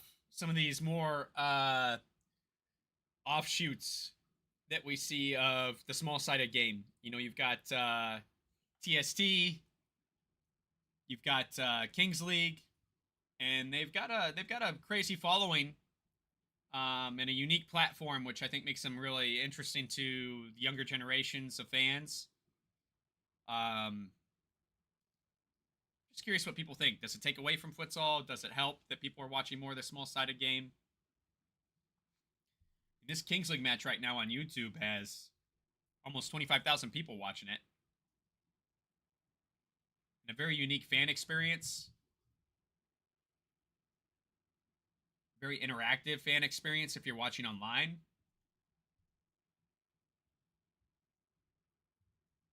This is the kind of stuff that I wonder how creative we need to get to make it happen for us.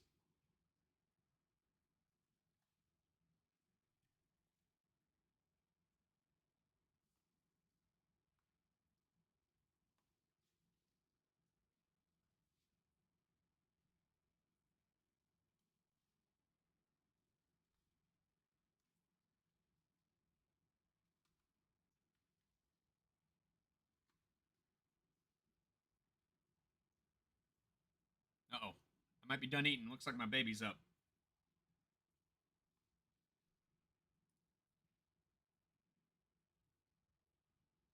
She might be coming back on stream, guys.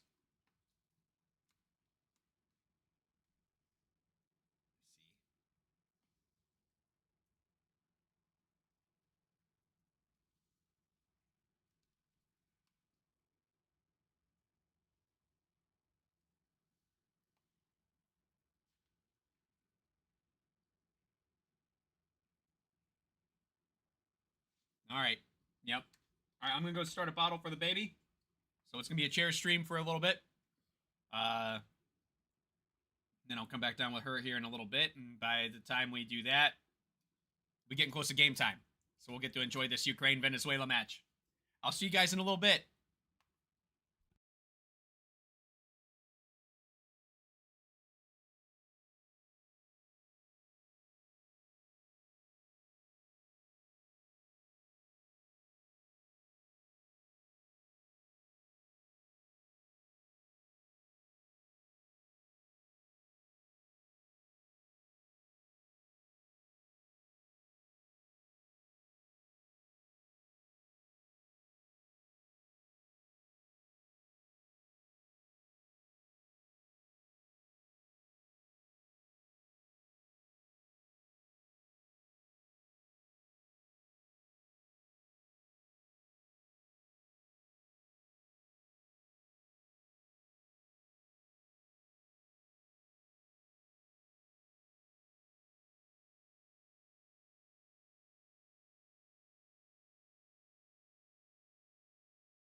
All right, guys, we're back. Sorry about that. Hopefully my chair kept you entertained.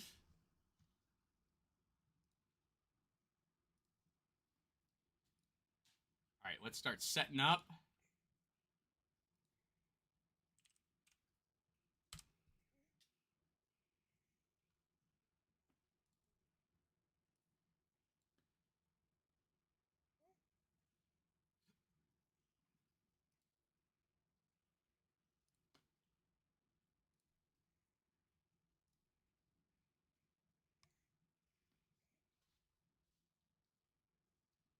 All right, guys, just a reminder that we have the stream of the game in our Discord channel. You can find a pinned comment at the top of the comments section that'll get you there. That'll get you into our Discord channel. If you go from the community page into the Pivo voice channel, you'll be able to watch the game from there. When I say voice channel, that doesn't mean you have to talk, but it's just where we're able to screen share and share things. So, referees are walking out now with the game ball. So we'll be underway here in about 10 minutes with the kickoff.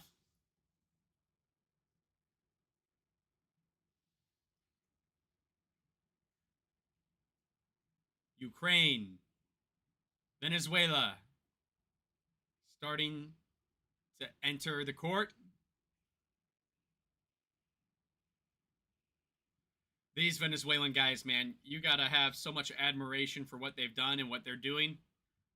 They're literally playing to the point of collapsing. I mean, they are giving us everything they have in this tournament, and it has gotten them historically further than ever before in Venezuela's history in the World Cup, Futsal World Cup. So I've got a ton of admiration.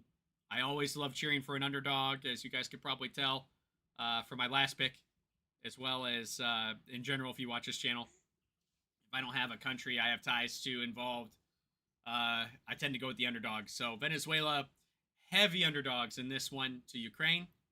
I think Ukraine's going to win this match, but my comments during this stream will probably be fairly biased to Venezuela because like I said, I just love it. I think it's great. Luke, yes, Brazil got it done again.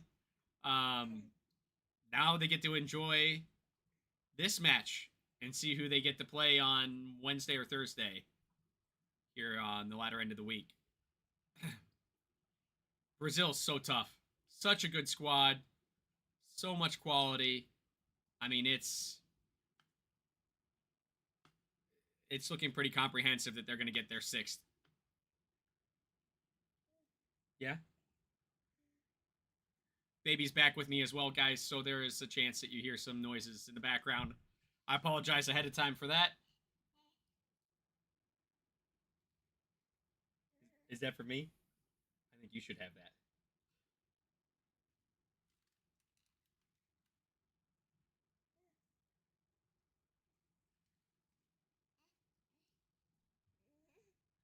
Ukraine walking out now.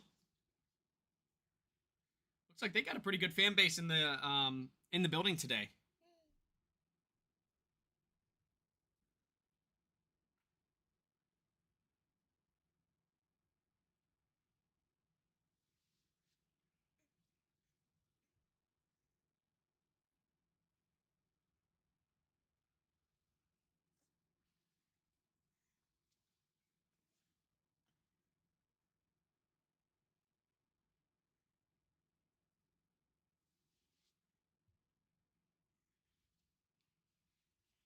Start putting your votes in now for who you think is going to win this match. You find a poll in the chat. Just a few votes so far, but all for Ukraine.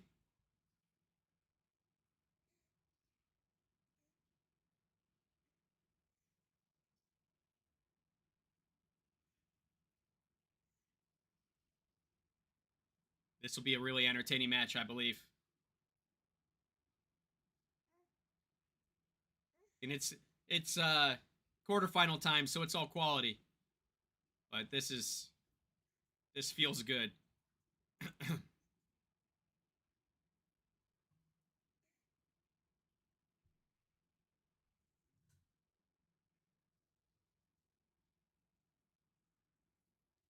National anthem's playing. Yes. No, don't pull on that.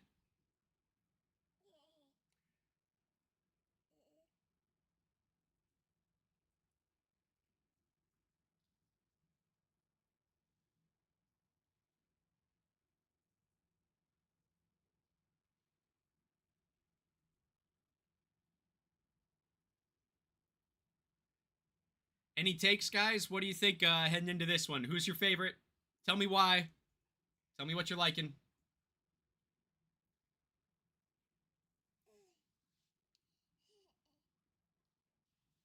Admittedly, I haven't followed Ukraine close enough to know their players very well. And I've been watching Venezuela, but haven't really picked up on getting really comfortable with being able to just name drop them just yet.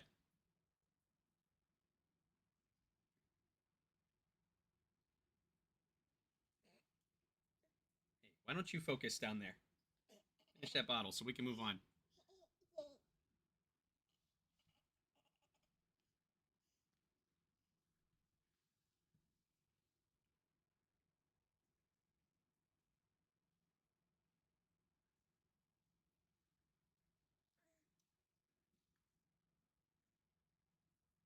Yeah, Luke, that's true. You know, it's kind of cool. All of the South American qualifiers are still in. I don't think many expected that. I don't think many expected Venezuela to get out of the group. They had a tough group. Yeah, it was a tough group, and then at that point you're depending on being a best third place team. It took them until the very last day to earn that right against some pretty tough odds.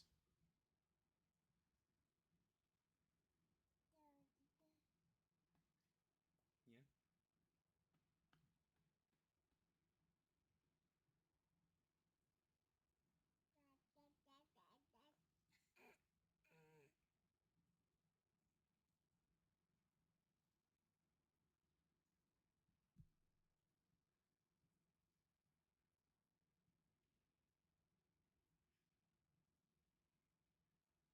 See a few more people coming into the stream. Welcome, welcome. If you're new to the stream, first of all, we're glad you're here. But if you're looking for the game itself, we are streaming that through our Discord, and there's a pinned comment for that at the top of the chat.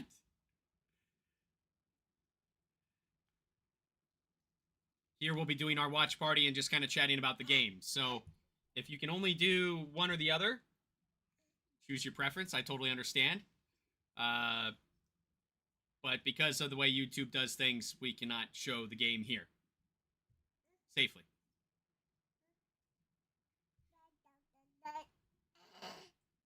So looking at the screen now and looking at the team lineups, here's an interesting thing to consider is looks like Ukraine has 4 guys on yellow's suspension watch here. If they get cautions in this match, then they'd be out in the next round. So a lot to worry about, a lot to think about.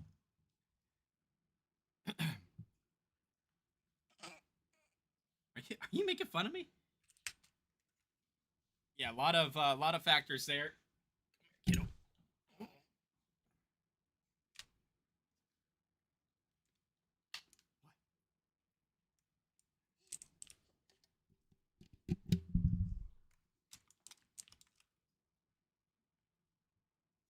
Oh, no, no, no. Don't click on anything. I'm going to have to hide this from you.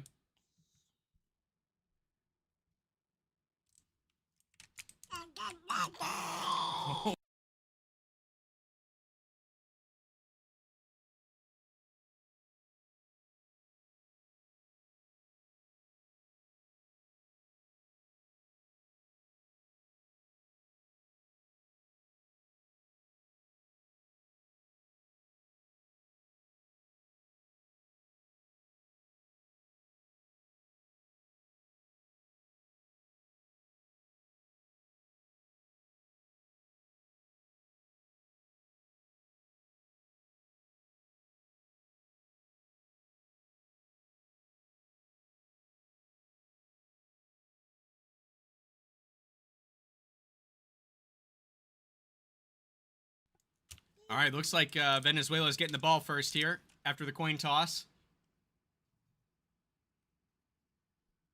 I'm muting myself quite a bit here, guys, so I'm sorry I'm not chatting. She is right by the microphone, and I don't want her screaming in your guys' ear.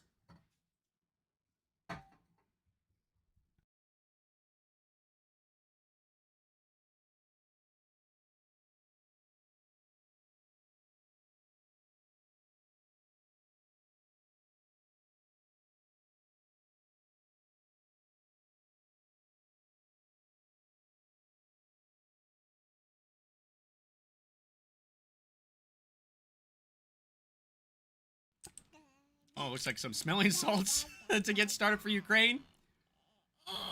Time to get focused. Yes.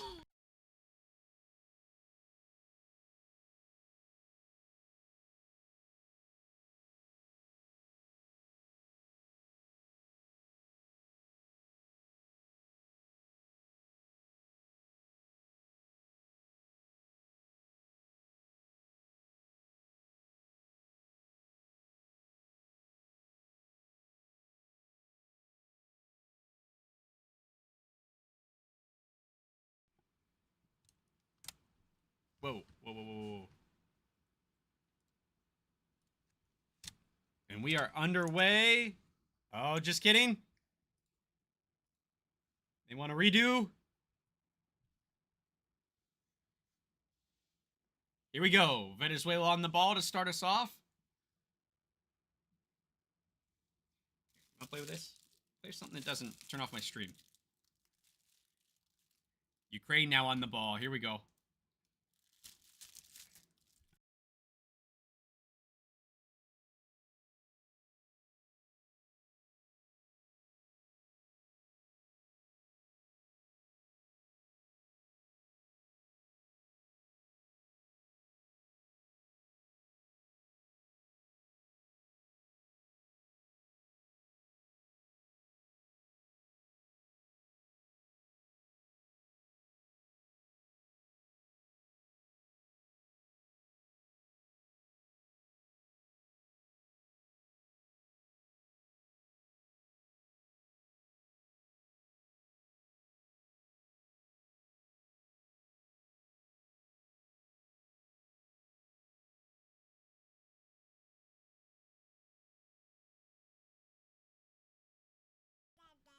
Oh, yes, yes. Good back. Good back and forth so far.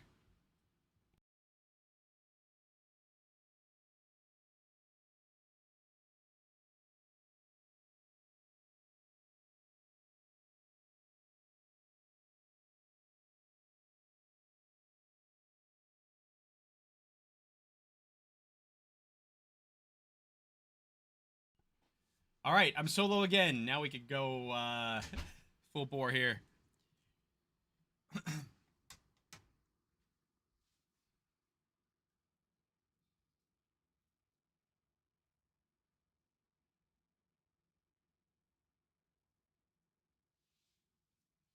Yeah, I think there's certainly been some magic around. Ooh, referee takes a dive. Sniper in the building. There's certainly been some magic around Venezuela this tournament.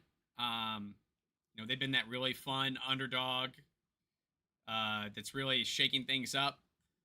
A lot of times in futsal, uh, it's interesting. Like we seem to get that a lot at a club level, but not so much at a national team level.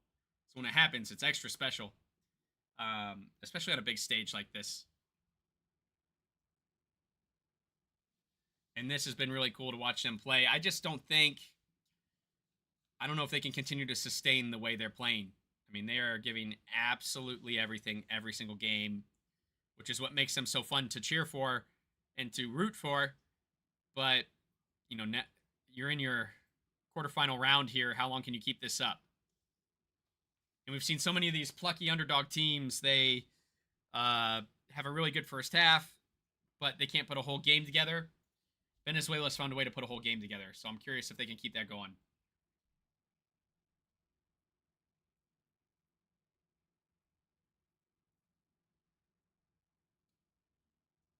If I'm Ukraine, I think I want to put Venezuela on the back foot as ASAP.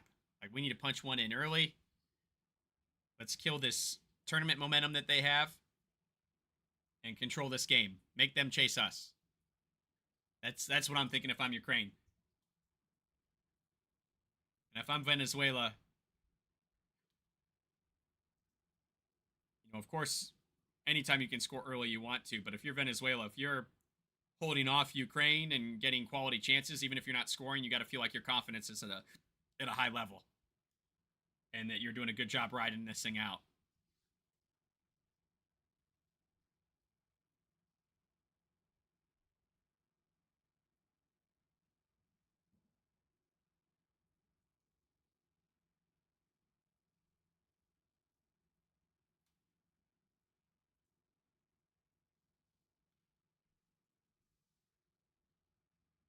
Looks like we've got our first foul.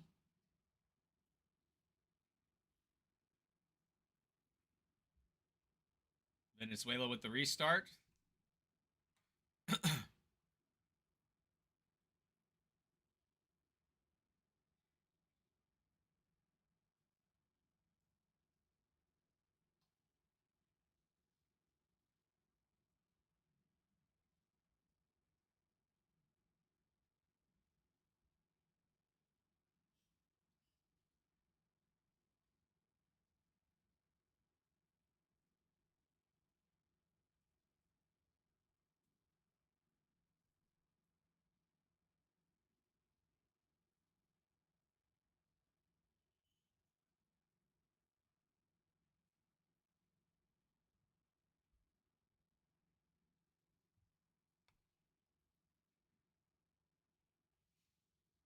Pretty even match so far, but neither team's really had a period of control yet. We're only 3.5 in, so it's early, but seems like there might be some early game jitters for both.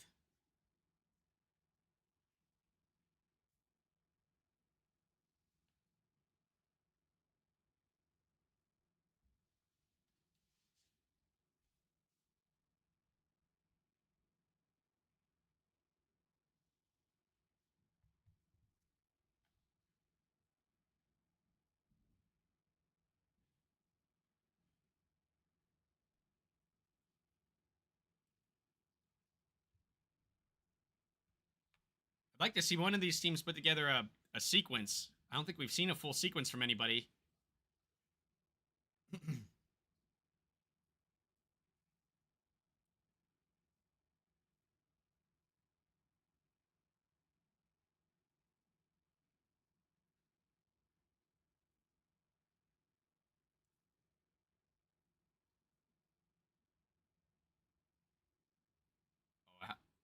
Wow, Ukraine with the goal.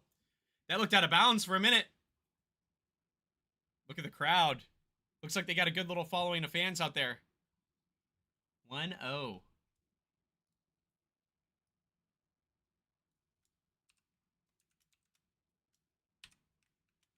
Let's do this.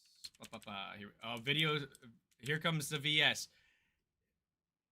I said this before. If you guys are just tuning in and missed any of the Brazil-Morocco match, it's been interesting to see how this video support has been used by the coaches. We were only just over 4 minutes in, and you only get one of these a half, much like timeouts. Venezuela using theirs already, but this is a crucial moment, so it looked like it might have been out on this touchline. Oh, is that close? That is so close. No, it's not, is it?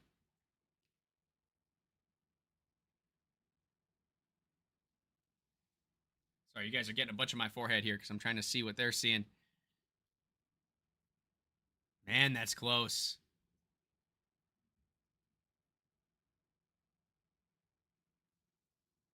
I do like that the referees get a chance to get together on this. Here, let's see what they say.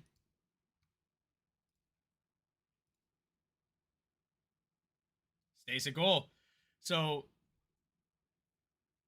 that impacts Venezuela in two ways now. They've given up the first goal, which puts them on the back foot.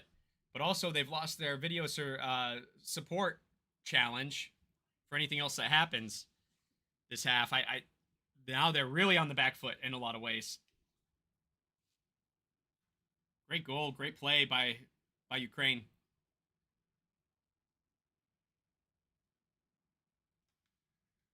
Wow.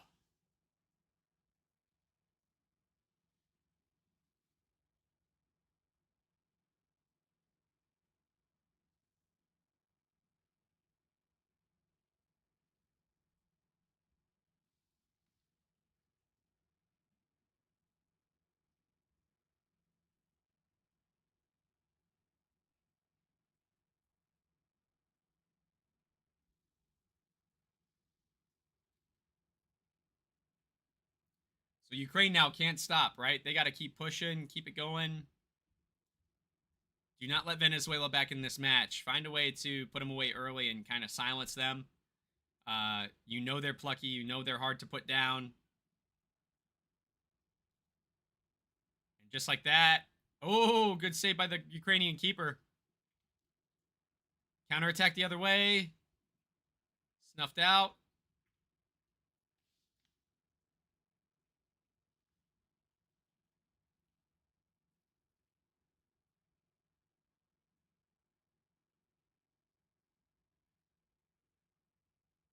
Not quite seen enough from either team to control the game. Oh, speaking of, Venezuela on the board. Wow. Will this become an instant classic is the question. Incredible. Nice. Way to get there. Venezuelan player has to literally poke the ball from between the Ukrainian defender's legs to get that through. Very hard to get there. But as is Venezuela all tournament, they find a way.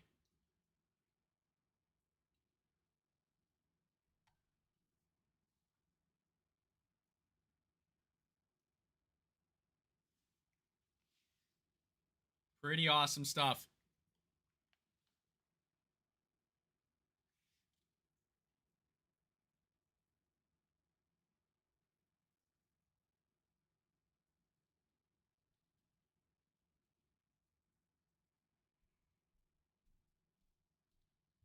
Another foul against Ukraine. They've not given up fouls in dangerous places. That's the good thing is they're not setting up set pieces or anything with some of these turnovers. They're not in dangerous places. They're all in Venezuela's third. And it doesn't look like there's anything particularly certainly not malicious about it. Just kind of some unfortunate tangles more than anything for me.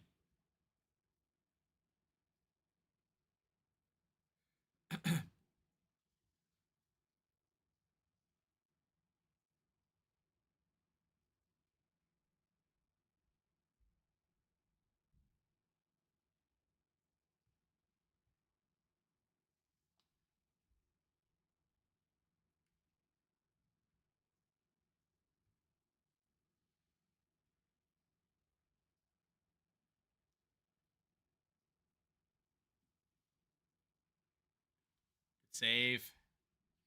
Venezuela comes up with a save here.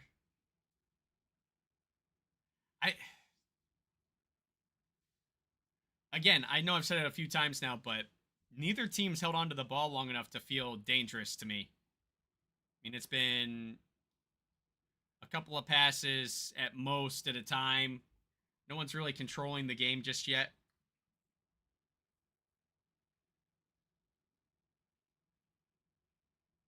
Still waiting for that something special. I mean, it's 1-1, which is exciting that we've already seen 2 goals in the first 5-ish minutes, I think it was.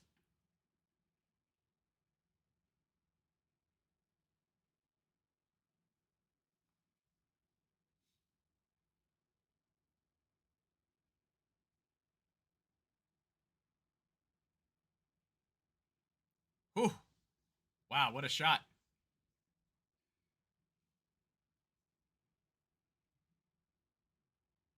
Off target, though. Got to get that on frame. Look at how much time Venezuela gave him to take that shot. Uncontested.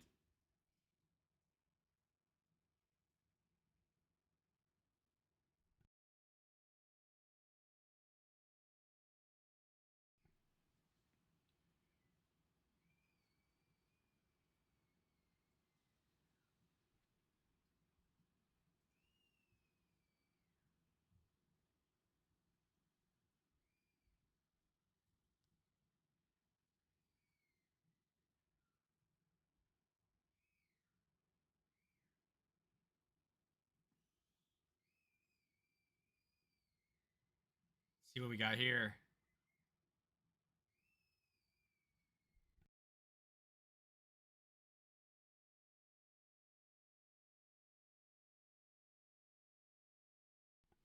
Okay, yeah. Same thing,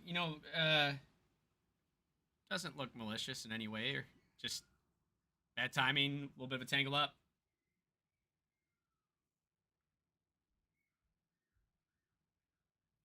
I fully expect this match to be physical, a lot of hard challenges because of the passion and the style of play of both these teams, and just the sheer desire to win.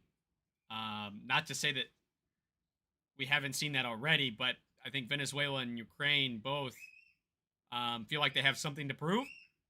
Certainly underdogs.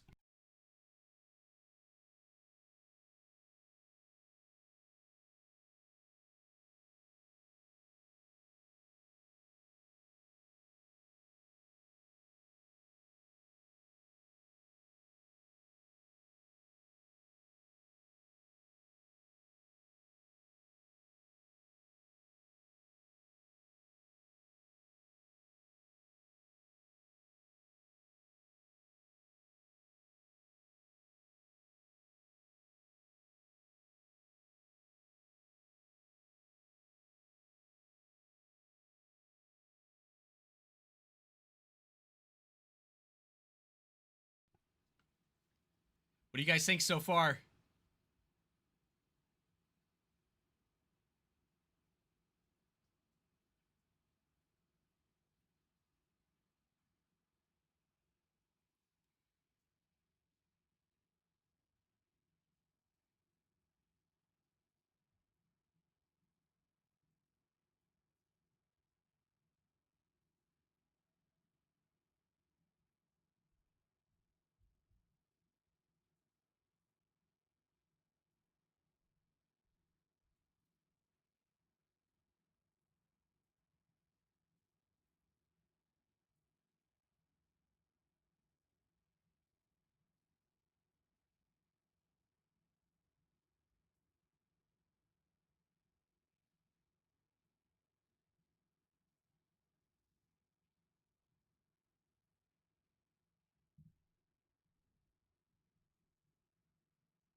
This is dangerous for Venezuela here.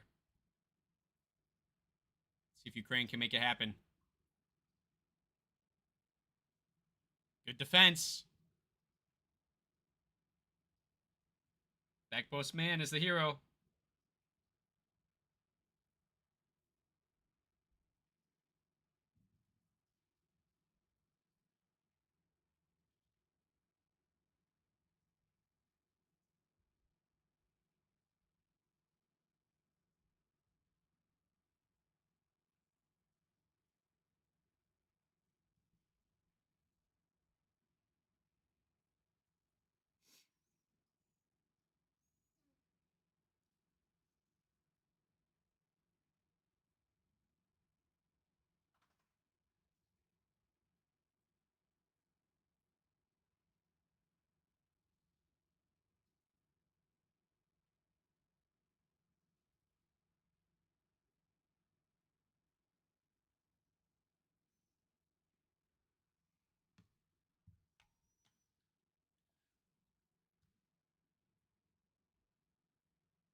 Looks like Ukraine's starting to settle in a little bit here. Feels like they have a little more control of this game. They're stringing some nice passes together. Venezuela getting kind of caught out of position here on defense. They better be careful. There's a shot. Yeah, keeper's not happy with his defense for Venezuela, and I don't blame him. They really got caught strung out there.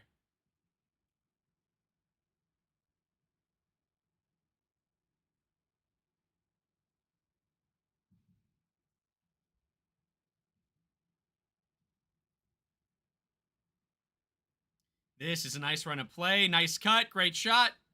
Good save from Venezuela. Wow.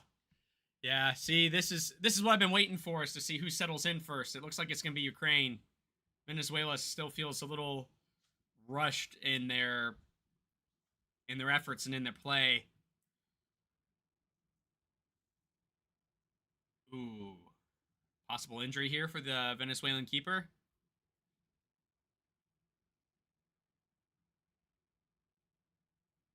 Great play from Ukraine there.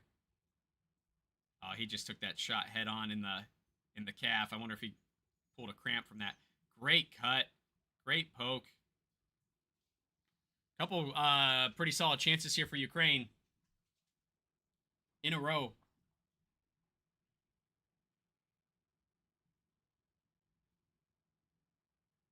Wow.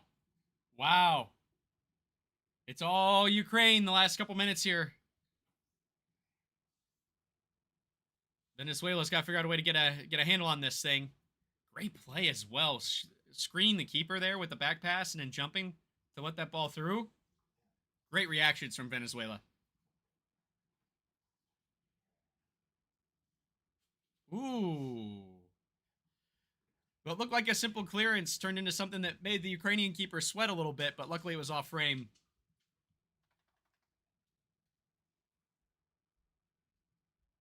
Hang on just a second for me, guys. My dog was left behind by the family when everybody went back upstairs, and now she's feeling upset. Feeling a little sad. I'm going to kick her up there. I'm not going to kick her up there. I'm going to put her up there.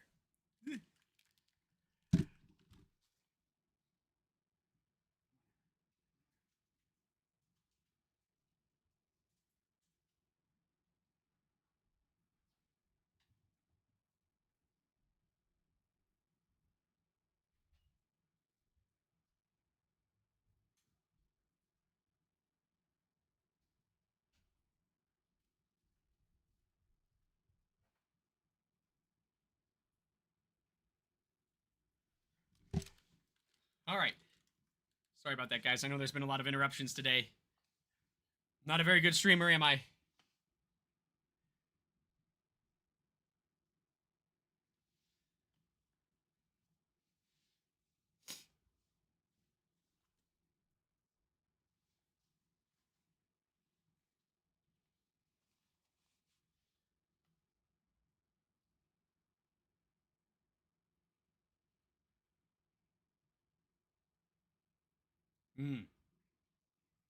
Not the pass he wanted there from Ukraine. Looks like there might have been a miscommunication.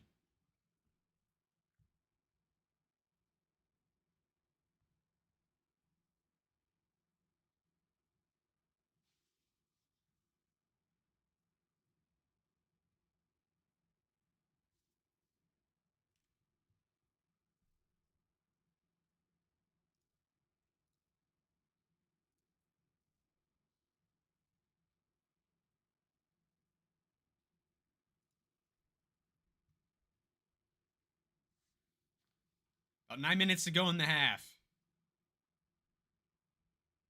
Ukraine's been slowly taking control.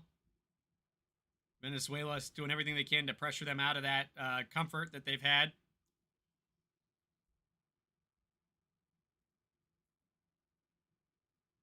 Wow, what an effort.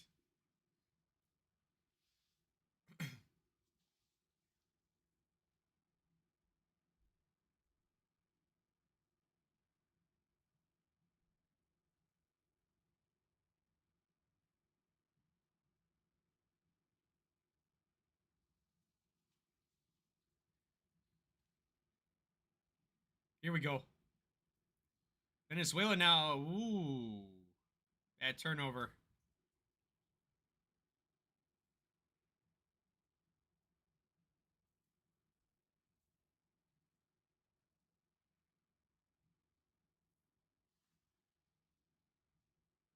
think Venezuela just needs to calm down a little bit. They're still playing kind of jittery like they did to start the half. And they just haven't put together a good string of passes to feel dangerous. On the other side, even though Ukraine hasn't seen results in a goal just yet, they've had a few more dangerous feeling shots. They certainly feel like when they're on the ball that they're in a little more control. Ooh.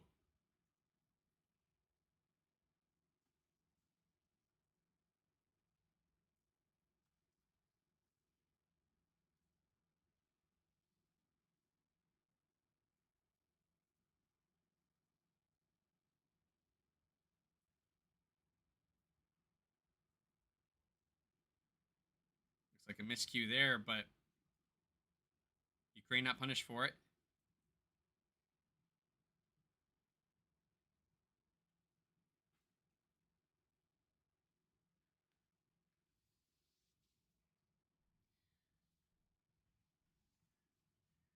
Venezuela's keeper just imploring his guys to take a deep breath, stay calm. I couldn't agree more. There's just been everything feels rushed for them. I think part of that's what's made them survive this tournament is that they've kept themselves under constant pressure. Woo! Almost scored. That's the most dangerous they've looked in a minute. They've put an immense amount of pressure on themselves to survive in this tournament. Everything is 100% all the time, but right now they really just need to settle in a tiny bit and get a quality chance or two. That last one looked good. So maybe the keeper's message is starting to come through. But everything else they've done has not been very venomous because there's just not been enough thoughtfulness behind it, in my opinion. I'm just one very uneducated guy about futsal tactics, but as a spectator, that's how it feels.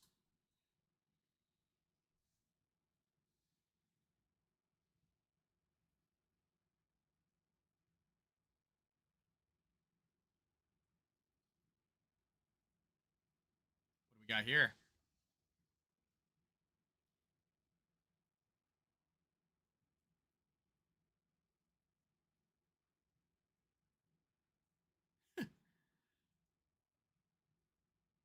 Jeez.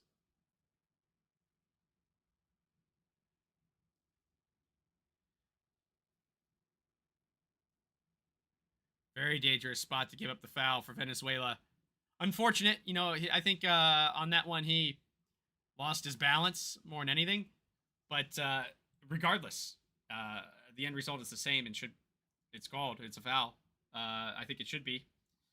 But yeah, what a unfortunate place for that to be given up at.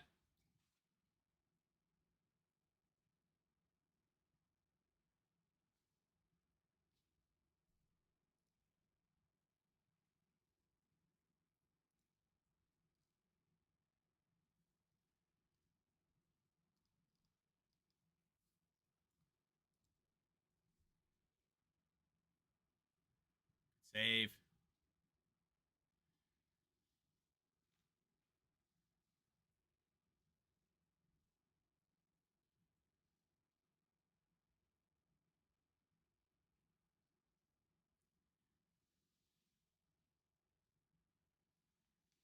Again, rushed. That time by the goalkeeper himself, who was calling for everybody else to calm down. I mean, he's got to get the. There it is. There's the goal for Ukraine, the go-ahead goal. Look at that crowd. Love it. Love it, love it. Good goal. Ukraine just feeling a little more in control of this thing. And this shows, keeper comes out to challenge. Good cross, doesn't panic. Easy, wide open net.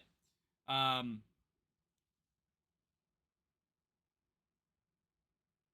don't think anybody I don't know where to point out where maybe there was a mistake on that play, but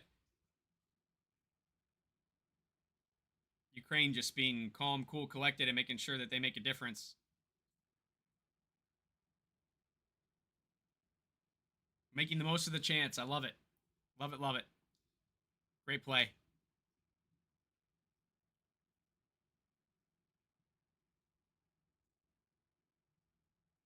Venezuela just has to calm down here.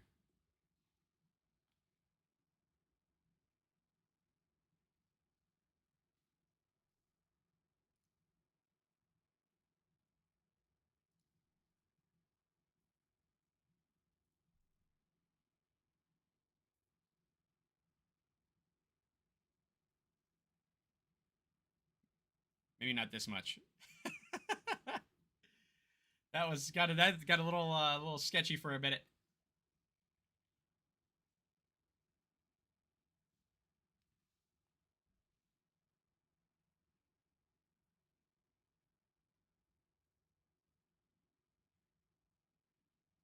Great save.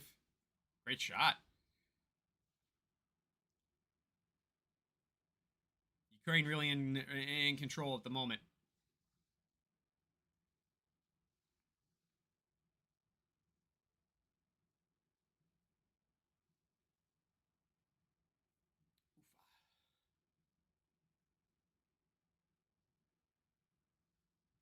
Five minutes to go in the first half. 5 minutes.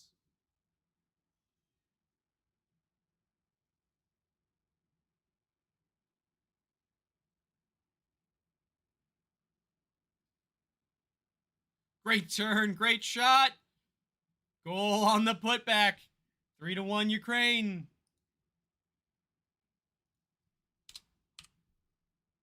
Wow, great individual effort for the first shot. And then that turns around into cleaning up the deflection. Great turn. Right in the chest of the Venezuelan keeper on the shot, but he can't hold on to it. And the deflection goes right to number 9 there, who started the play with the pass to the middle. That's a great little play. Good heads-up play to be ready for that tap-in. Abakshin credited with the goal. Keep the heads up now, Venezuela. Stay in this one. Keep it interesting. Timeout, Venezuela. Time to regroup. 4:53 to go.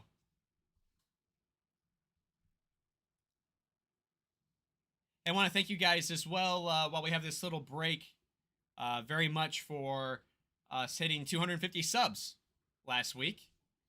Really exciting. When we started this journey 2 years ago, I didn't know if anyone would really be interested in the way that I provided content, but you guys have really responded and appreciate it. And it's been really cool to see the kind of people that in our futsal community that have found the channel. So hopefully we keep growing, make this bigger, start spreading the word outside of our own circles. So hopefully some people find the content, find futsal interesting.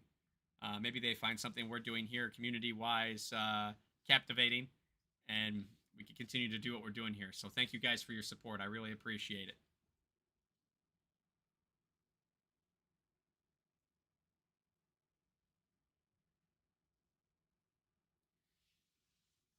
Coming out of timeout, looks like Venezuela's not rushing things. A little more thoughtful. This has been a nice, well, again, I cursed them again. It was a really nice passing sequence there for a minute as well that, is looking a little more promising. They got to take control out of Ukraine's hands. That's a nice shot.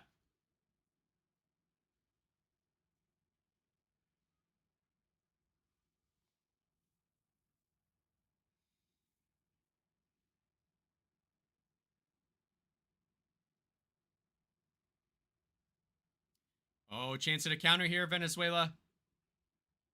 And they score! They're back in it! It's 3-2. Wow. This is a game, I think. Oh, wow. Well done. Calm counterattack. Didn't just blast the ball at the keeper. Brushes the ball to his right. Not enough space. Keeper's got it covered. One more brush and is able to tuck it under the armpit there on the way down. That's tough for the keepers to get down to. Well placed. Well played. Way to stay calm, cool, collected. And just like that, Venezuela's back in the match. Wow. Will the magic continue? You gotta deal with a corner here.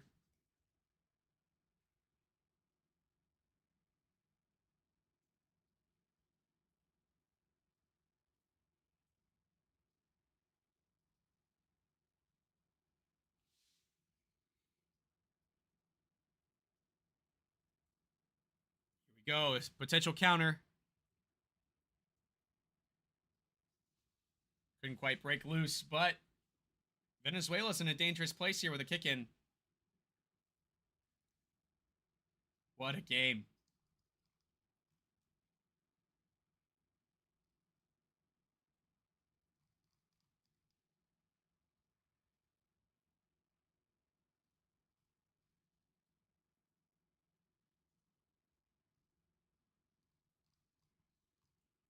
What a game.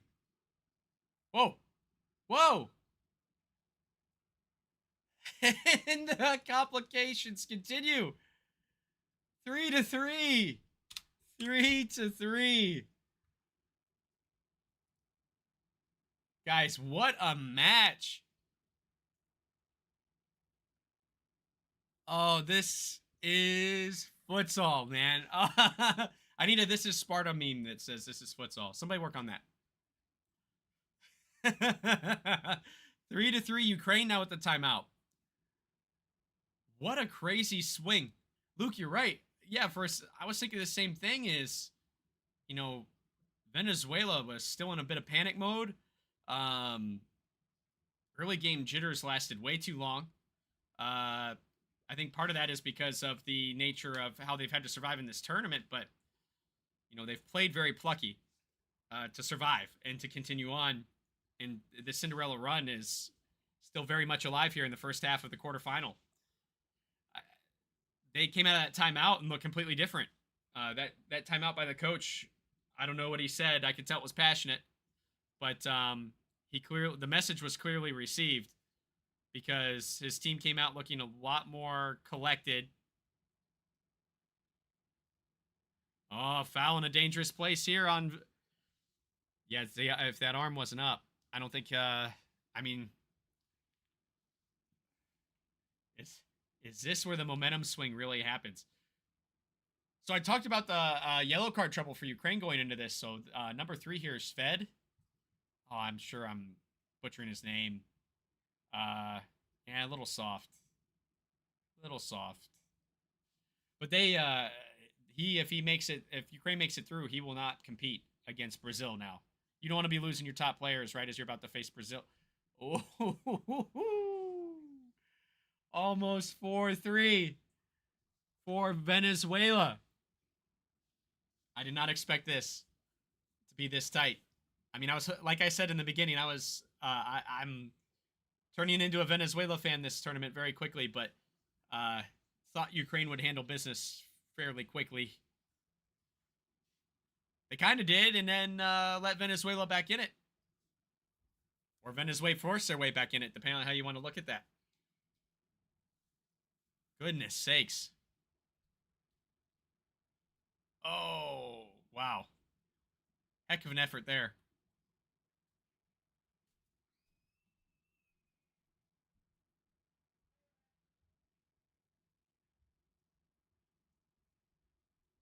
Ooh.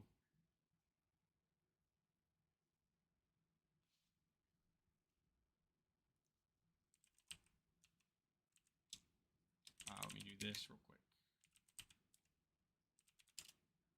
Luke, if you're still in here, do you remember who Vidal from Venezuela plays for? I know I've seen him in the Copa Libertadores 100 times, but I can't remember for who.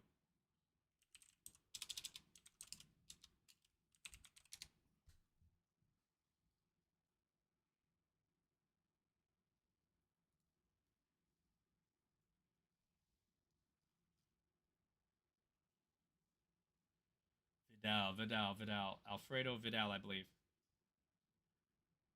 I think he plays for Pantalón, doesn't he? Let's see if find him.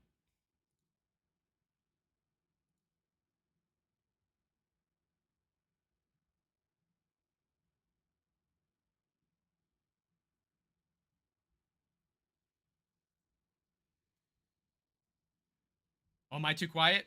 I did kind of lean back a little bit.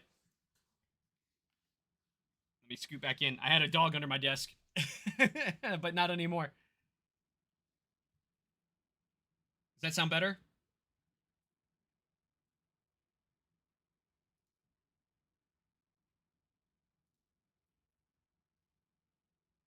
I'm sorry, I'm taking away from the stream from you here real quick, Luke. Yeah, let me know if this sounds better.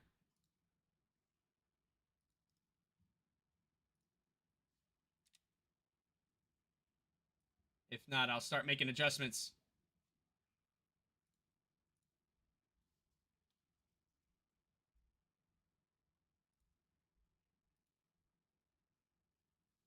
It is Panto alone. Okay, yeah. Vidal with Panto alone. I knew Oh, wow. Oh! Are you not entertained? Ukraine goes up again. 4-3. Oh my goodness. Oh, another putback off of a deflection. This time their own. Off the crossbar. Bad clearance from Venezuela. And Ukraine takes full advantage. Oh, boy. Man, really bad giveaway right in front of the goal for Venezuela there. Great goal. 4-3.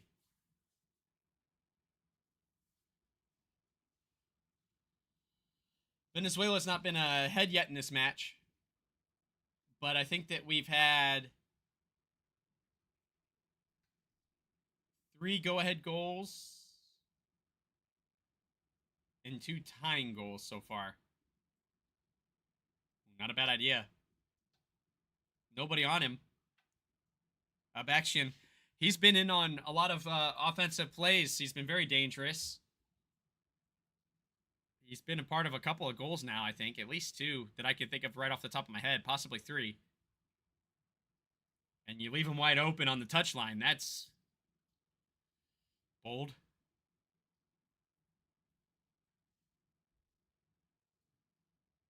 Two and a half to go in the half.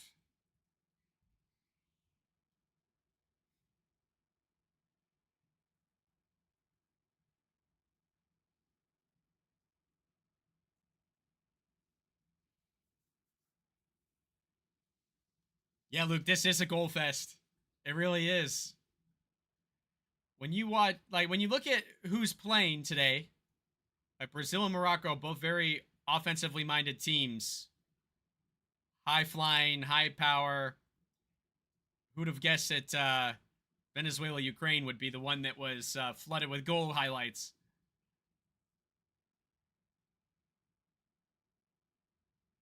4-3. Ukraine leads with 2 minutes to go.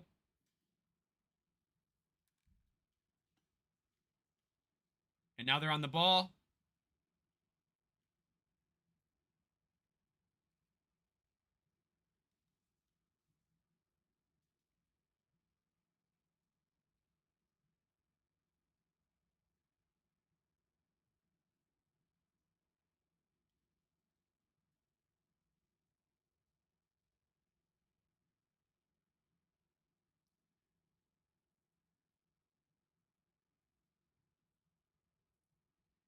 Oh, Venezuela gets a steal here.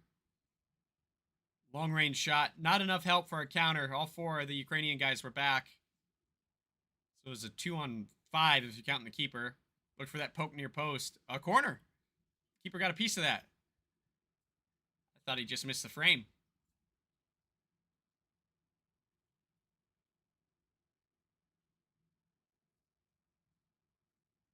Nothing from it.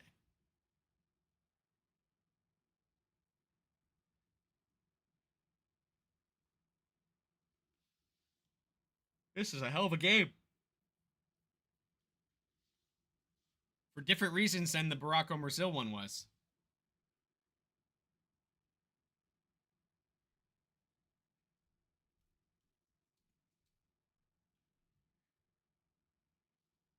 Here we go.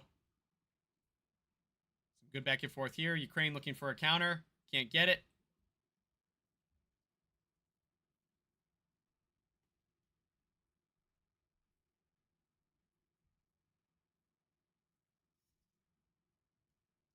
Venezuela has so much heart. USA, take note. Yeah, no kidding. No kidding.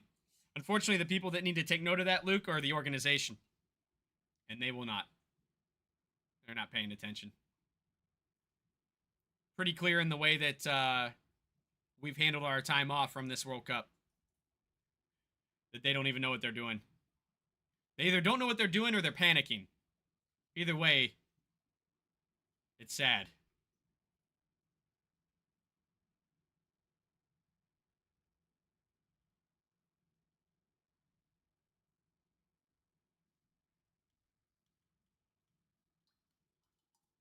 Yeah, U.S. soccer is the one that needs to take note, in my opinion. They need to see what this game is all about and understand it. They don't understand it. They don't care to understand it. Or at least so it seems. And it shows in the way they make decisions. It shows in the way that they handle appointments.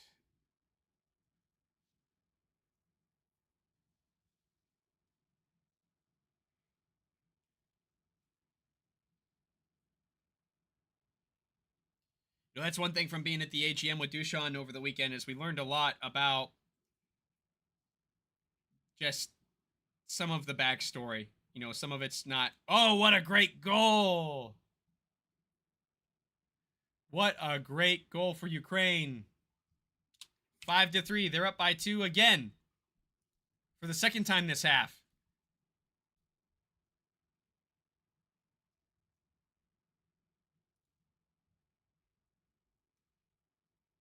Great shot. Wow. Wowie, wow, wow. Let me see if it's volume on my side here, Luke. I think I could turn this up a little bit. I was just a little worried I would be peaking, but maybe not. Why is this? Let's try that. Do I sound okay to you guys? Am I blowing anybody else's ears out doing this?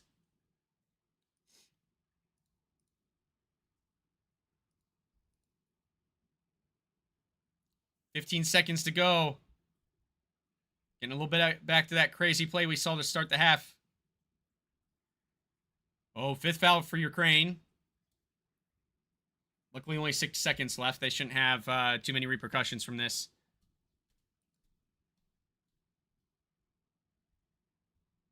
Good timing for a 5th foul in those waning seconds.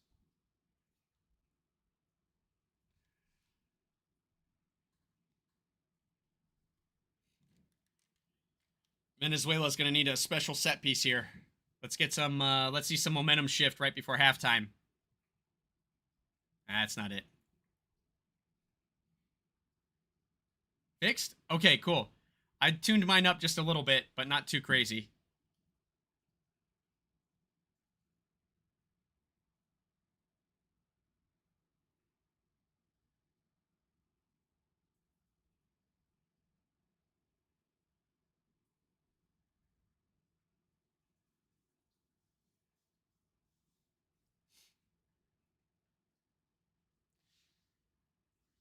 Here we go. 3 seconds to go. All Ukraine's got to do is run out this clock. They're up by 2 going into the half, and they do. They stand on it. All right, it's halftime. Halftime in our second quarterfinal match. Ukraine has 5. Venezuela has 3. Very interesting first half. Very exciting first half.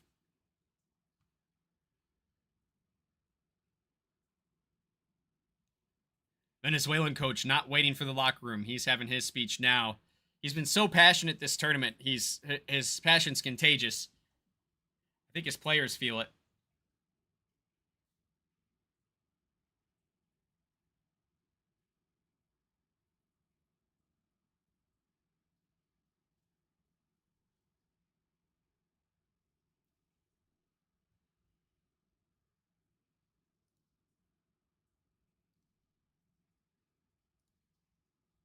Here we go. A little halftime action.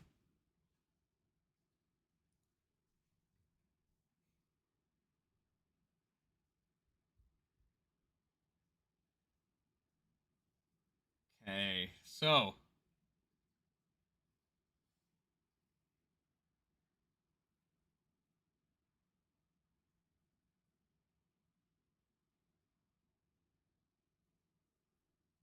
what do you guys think? Tell me what you think so far. Wild first half in a lot of ways.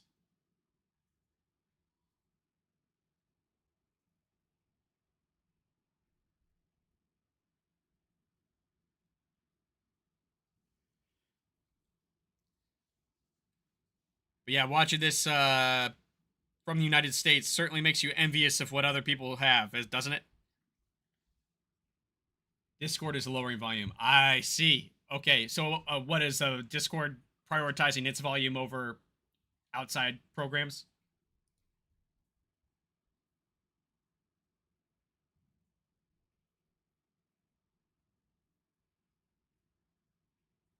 I am hesitant to do this, but I'm going to click on a new playlist. So we're not listening to the same stuff over and over again. I just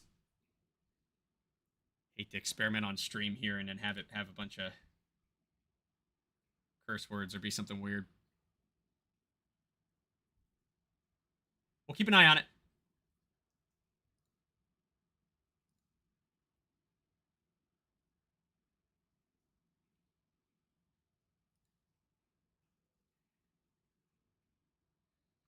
Oh, I was just saying that some of the time we got to spend with Dushan and kind of fully understanding what effort he put into the program compared to maybe what most people realize, and a lot of just a lot of the stuff that didn't get any attention that he did. Westcliff got a little bit of attention, Westcliff University, but that program no longer exists. And he also went to another university and set up their program as well. So he'd actually done that twice, and we never heard about the second one, I don't think. At least I didn't. I'm actively looking for that kind of news. And all the MLS clubs that he worked with, helping set up their futsal programs and training sessions, and the guy just knows so much. He kind of gave us a little insight into what he does to prepare for matches and things, and it's just so above and beyond what anyone else is doing in the world of futsal right now, period.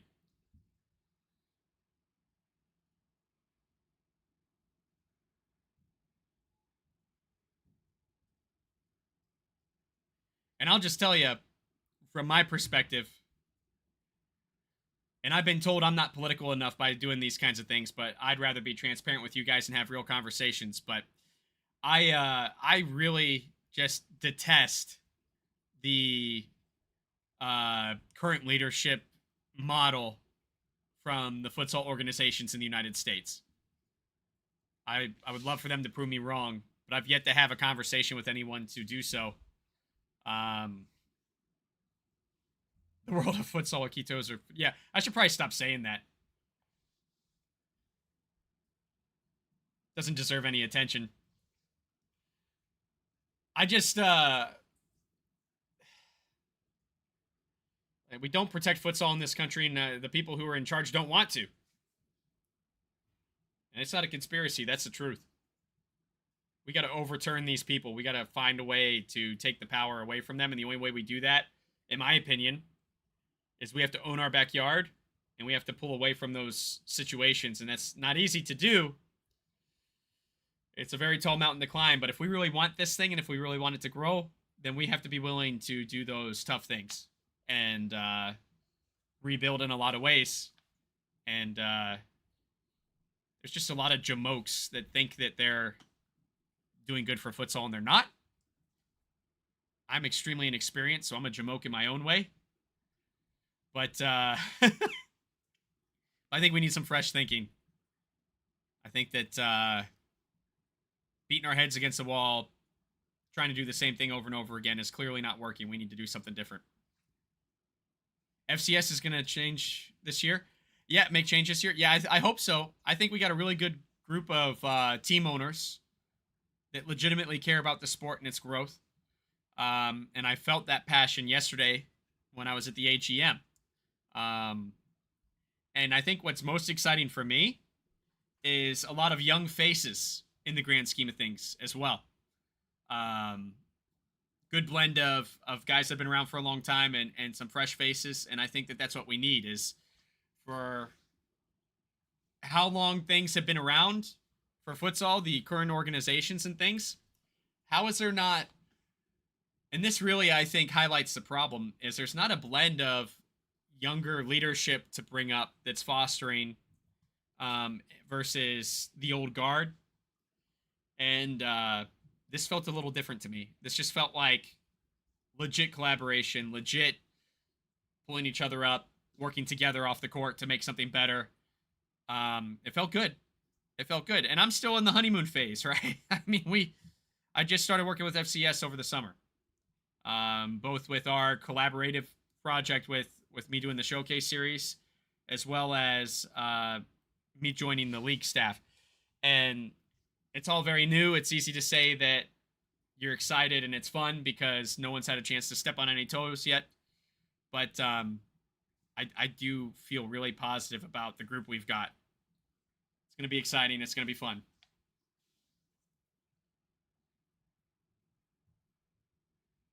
AGM was next level. Yeah, you know what's cool? And we still got to figure this out. But we are hoping that we can make the AGM that we had this year the platform for something bigger. The mindset being this wasn't really an AGM. It was more like a conference, futsal conference, in the way that we structured it. And if it went well, which I feel like it did, in future years, I think we plan to invite people outside the league. And not as special guests like Dushan was this year. I mean, like, invite investors, invite team owners from other leagues to come out and see what we're doing and see that there's a better mousetrap for futsal. I think we've built something better from the AGM. I think it was a success. Now we got to make the league successful. We got to make this streaming bit successful. We got to make some of the consistency happen that has been missing in futsal. Those are all very tough things to accomplish, but I think we've got the right people in play as far as team principals and league principals that all want that and have the same goal right now. So that's the exciting bit. So I know what I need to work on next. For me, that's standardizing some things for our referees to make sure that we're taking care of them, and then streaming. And then in addition to that, I think that we're going to be working on our next big concept in conjunction with those two things over the same time period, is to work on securing some sponsors, some advertising. Make our stream look a little more professional, be able to invest in those kinds of things.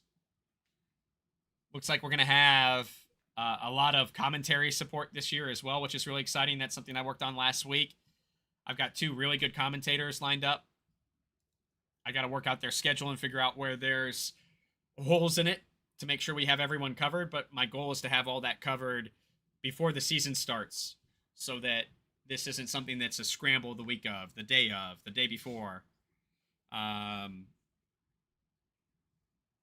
It's something that can be planned ahead and be planned proactively. And so I'm going to try and do that in a big way. I think that it's important that those kinds of things that can be planned and scheduled, especially since professionals have come to the table and talked to us. We've been able to utilize some resources. These guys being in a business mindset, it's beneficial to them for us to plan ahead as well. So it's just going to raise the level in a great way, I think. I hope. I feel really confident about it. A lot of work to be done, but it's exciting. It's exciting work. 100% in. That's awesome. That's what we need. We want everybody all in. Uh, when we tell the story of FCS and people aren't 100% in, we're sometimes surprised, and a big part of that is because we're biased. We're extremely biased because we're FCS. But a lot of it that we're biased about is the fact that, like, hey, we're doing something so new and so unique and exciting. Like, if you're not 100% in and you got to think about it based on how we're pitching this to people, we figure the timing's just not right for that person, and it's time to move on. And maybe we need to prove it with our actions then at that point, which is fine. Perfectly fine.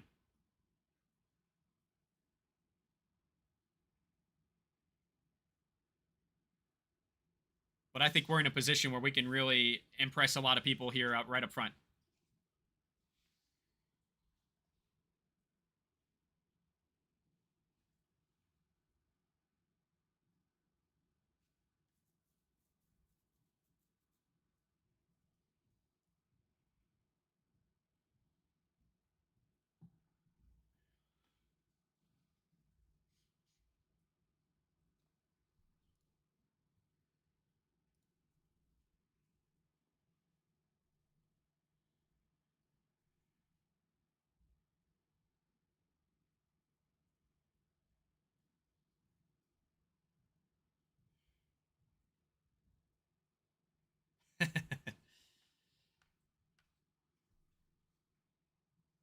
I've been really encouraged, too, by some of the messages I've received from people, especially since we posted about our HEM yesterday. I think people like what we're doing. I haven't gotten any hate mail yet, I'll put it that way. That's when I'll know we've made it, when we start seeing some hate. As weird as that sounds, I think that's a good measure of you starting to make change. Is when the people who don't think so dynamically start to hate on you. You know that you're a threat and you're doing something really right.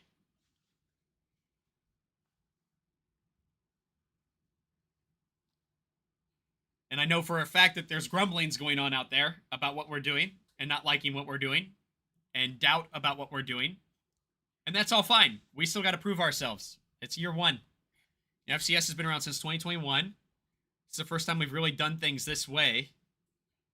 Our first real regular season. First year streaming. First year, second year at attempting 6 teams. Last year it didn't work. So, sure, there's certainly some question marks. There's certainly some things that we need to prove right. Our model is so completely different from anybody else that does soccer or futsal in general. If we can make this work, then we could potentially change how people do things moving forward, and I think that's exciting. Looks like the teams are starting to come back out and warm up. Which is good. I need this second half to start. Cutting it tight with my schedule here.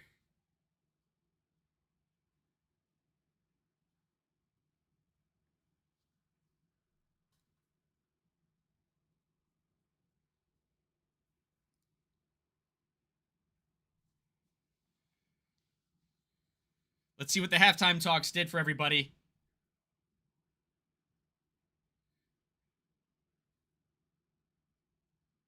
How's this all come back together?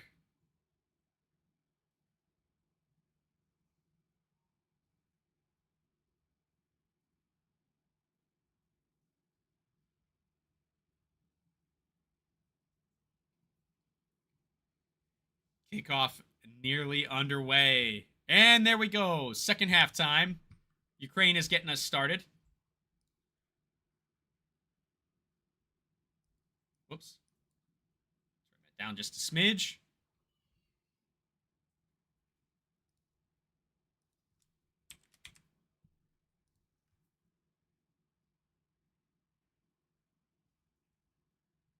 Huh.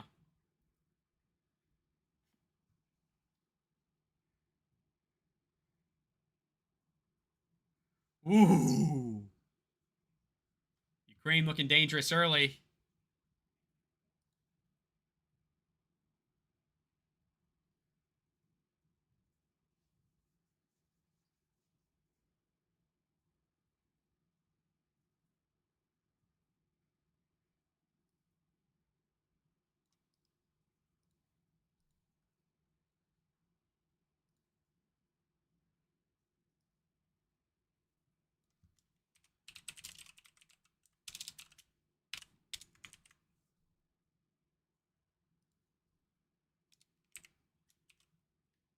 And there's the goal.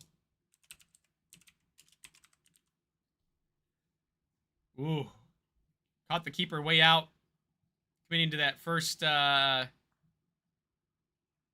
look of an attempt from number 9, but he just dumps it off. Gets it just over the Venezuelan keeper's leg. Hey, Luke, thanks for being here, man. See you soon. 6-3 Ukraine. Less than 30 seconds in, they get the first goal of the second half and set the tone. Something I mentioned in the first half is if you're Ukraine, you probably want to snuff this energy out that Venezuela has had this tournament. Only way to do that is to hit them in the mouth early.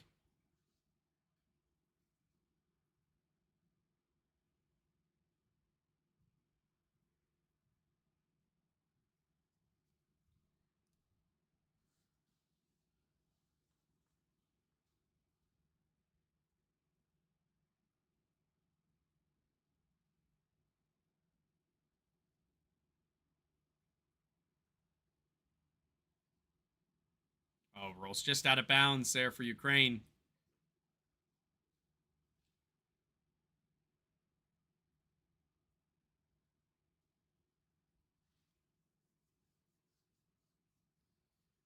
Can Venezuela get back in this one?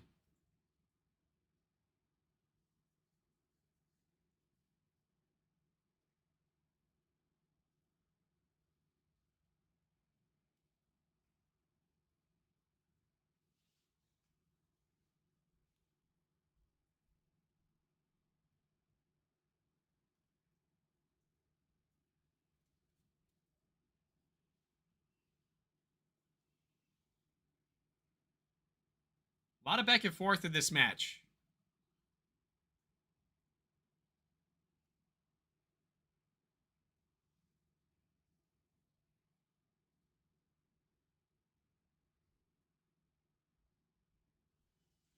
Ukraine has shined brightest when they've controlled the game and had like good series of passes at a time. But the game's been pretty wide open where there's been a lot of two passes turnover, two passes shot right into the keeper.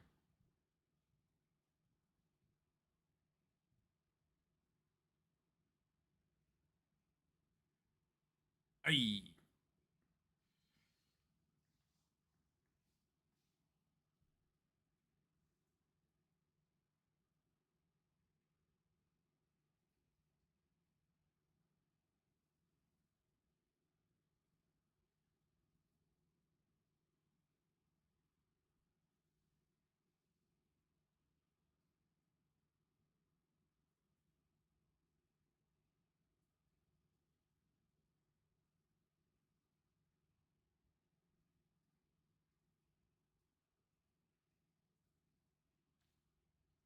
A little wild and loose at the moment for both teams. Gotta figure this out. Gotta figure it out. Oh, bad turnover there. But not punished for it. Wow. Lucky. Lucky for Venezuela.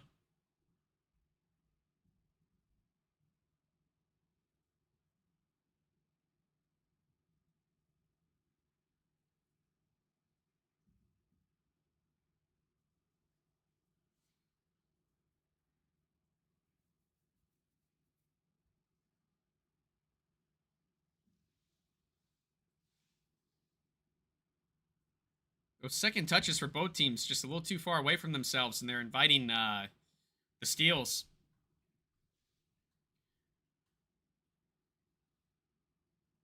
That gets cleaned up. Whoever does it first is going to have some really great opportunities and kind of have a momentum swing, I think.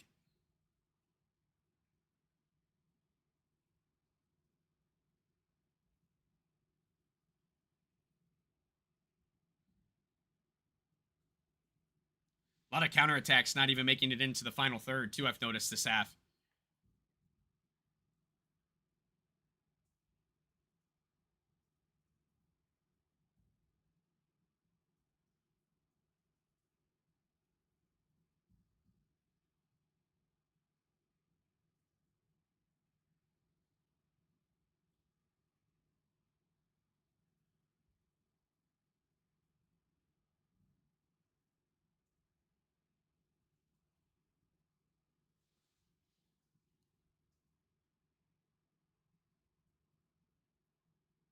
Great work by Ukraine there to keep on that offensive effort. That was asking a lot.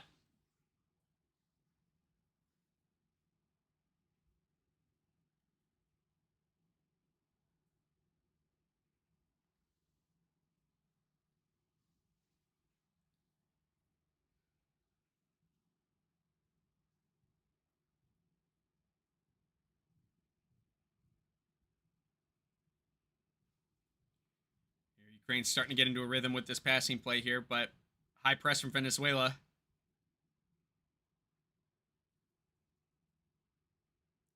A lot of strong challenges. Both teams want this bad.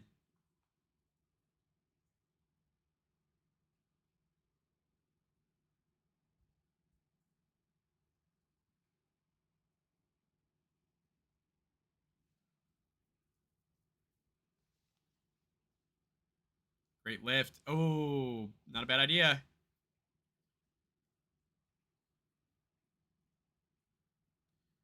Ukraine definitely looking the strongest at the moment.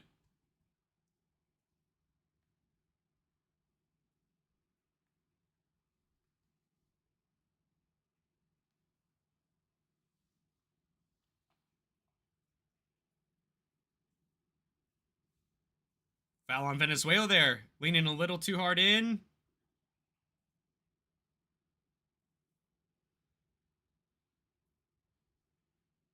Wow.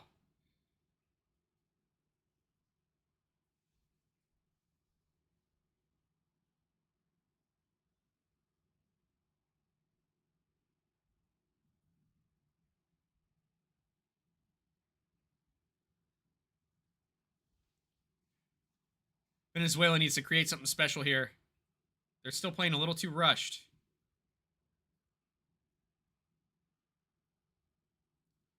Ukraine looking a lot more calm and collected. There's those few minutes there where things were just a little topsy-turvy both directions, I guess you could say. I don't know how to word it. But here we go. Now Venezuela's starting to have a little bit of swagger about them.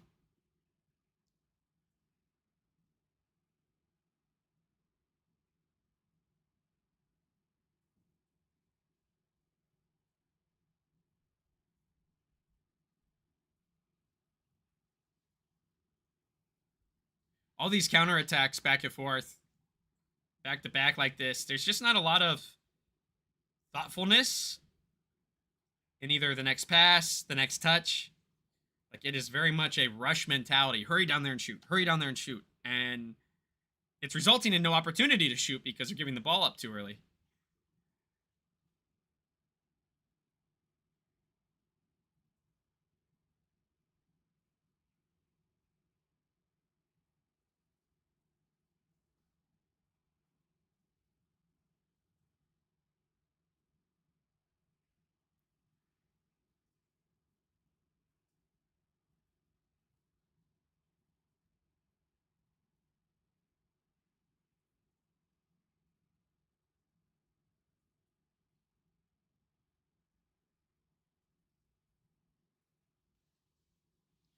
So at the moment, Ukraine is up 6-3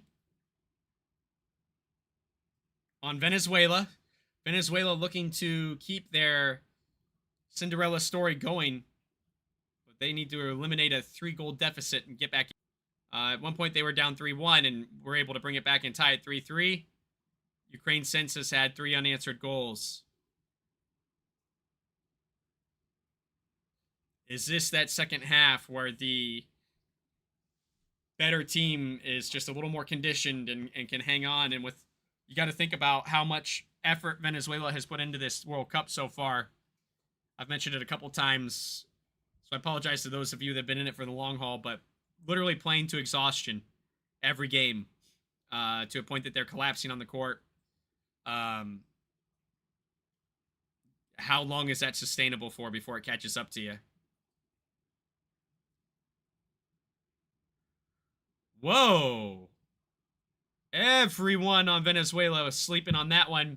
Ukrainian goalkeeper with the restart runs it the whole way down the court and not challenged. So he says, fine, I'll do it myself. and does. I mean, right down the middle, nobody steps in. It looks like the left side ala for Venezuela was fully expecting him to pass it, but that middle is just gaping open. Why wouldn't he take the shot? Interesting. But we're at 7-3 now in favor of Ukraine, and you got to think it might be lights out for Venezuela at this point. They're not quite doing enough. It tells me that they're going to be in this thing over the next 14 minutes.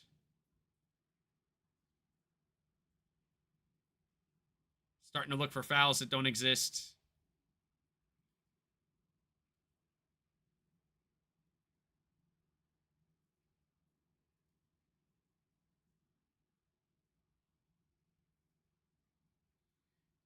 They need to stay focused. They need to stay calm.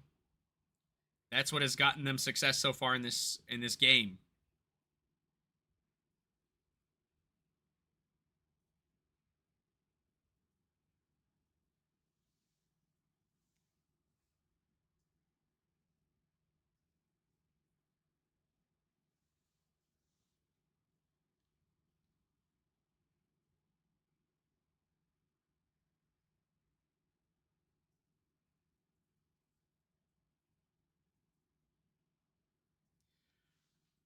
So now the classic question of futsal that seems to always come up when Luke and I are together is, so when do you start flying your keeper if you're Venezuela?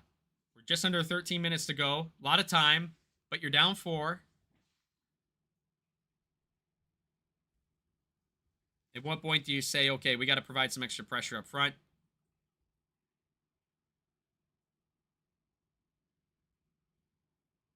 Another shot from Ukraine, but off topic. Target. Bleh. Can't talk. Sorry, guys. Late night last night, getting home from the AGM, so I'm a little, having a little bit of a brain fart kind of morning. Try and clean it up, I promise.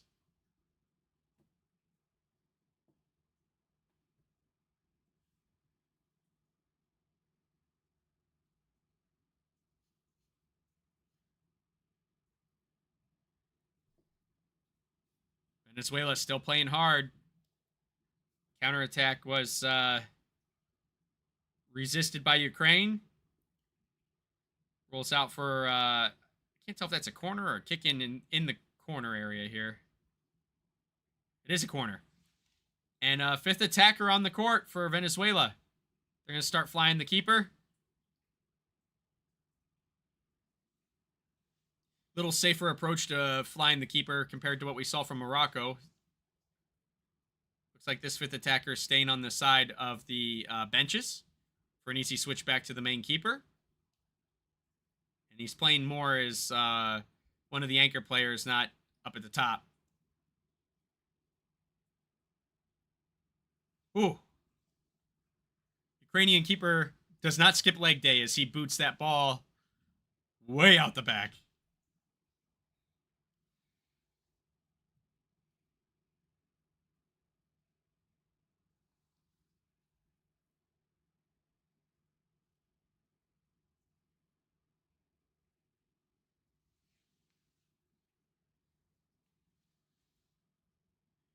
Ooh. Yeah, gotta be. Ukraine really feeling it right now. They've just been building and building and building up that confidence throughout this game.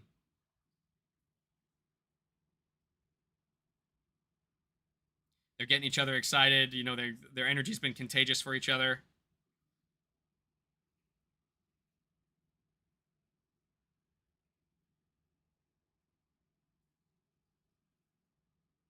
Ooh.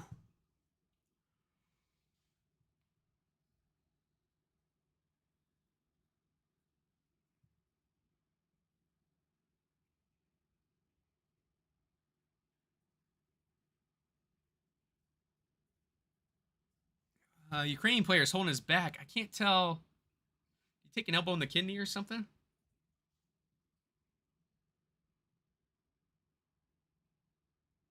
think he might have. A little bit of contact on the end of that kick.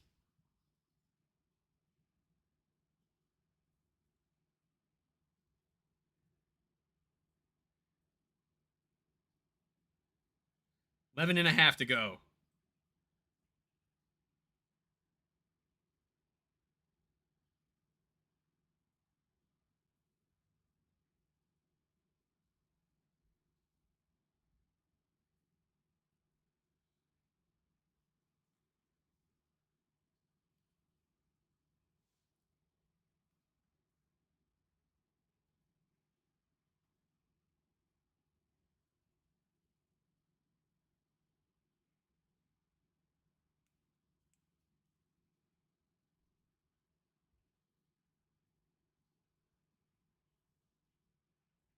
Attacker back out for Venezuela. They're looking for something special here. 11 minutes to go. 7-3 in Ukraine's favor.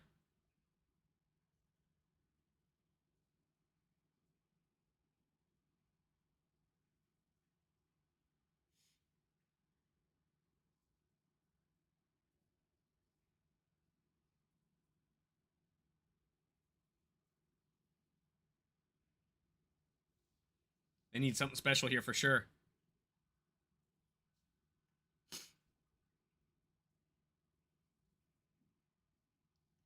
Oh, and a goal! Kind of caught Ukraine sleeping there. Very simple. 1-2 pass into the middle. Takes a shot from the top of the arc. Brings one back. It is 7-4. 11 goal games so far. Pretty cool. Pretty exciting. Yeah, look at this. Both Ukrainian defenders coming to the middle, but just a little too late.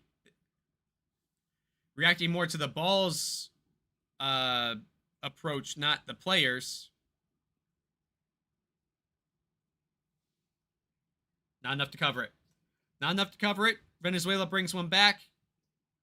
They still got a 3-goal deficit to overturn. But it's enough that it puts Ukraine in a timeout to kind of hit the reset button. Kind of interesting. 10:22 left. Still up by 3, but the coach sees something he doesn't like.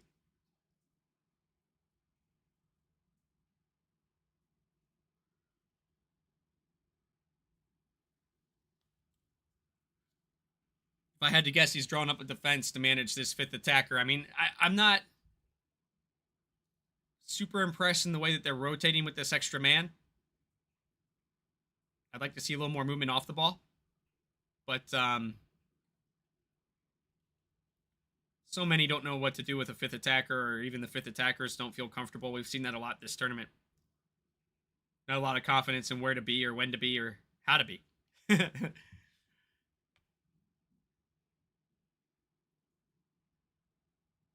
Can Venezuela build on this is the question.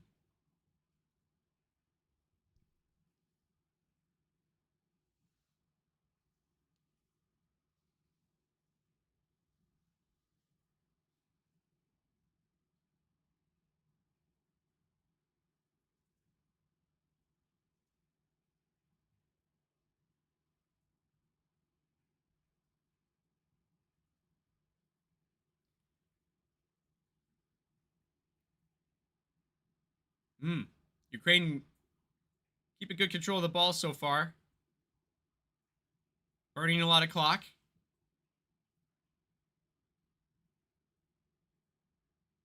Oh, yellow card for Venezuela.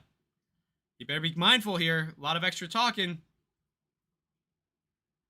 Milton Francia with a yellow card off the ball. What happened exactly here? I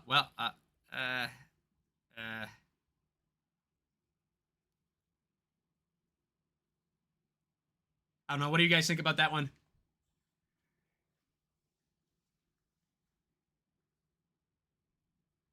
We see a lot of off the ball shoving in futsal. Maybe a little too much on that one, I suppose. Don't know if it's yellow card worthy or not, but I might be being a little too soft.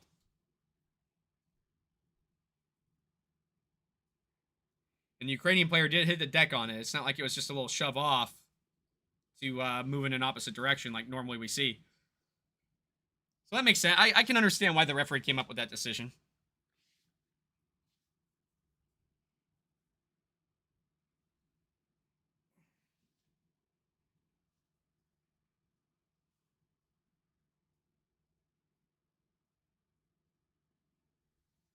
9.5 to go.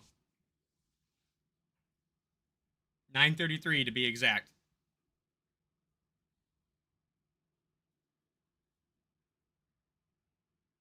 Fifth attacker back out for Venezuela.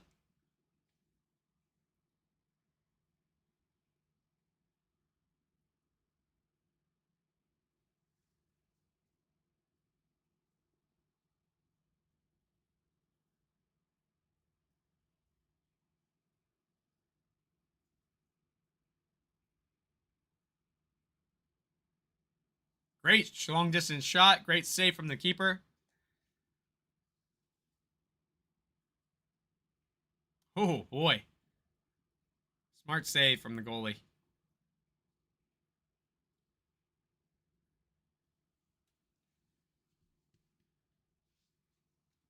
Just under 9 to go.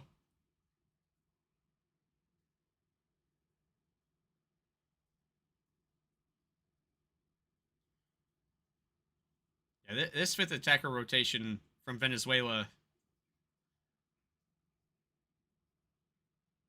just not feeling super dangerous for me.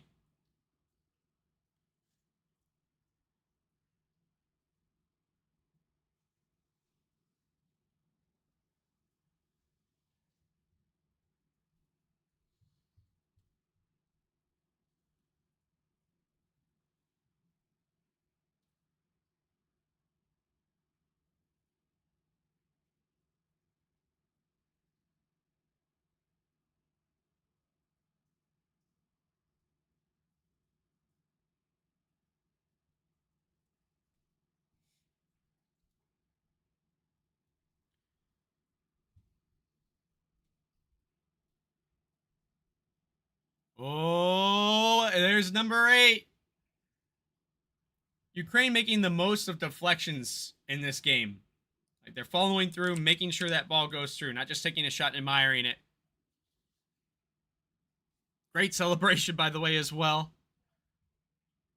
Good long ball. Finds his man at the top of the arc. The keeper does. First shot goes off the keeper. It's kind of a turn and instant shot from the guy, but the keeper was ready for that one. But unfortunately for the keeper, it deflects right back to the player.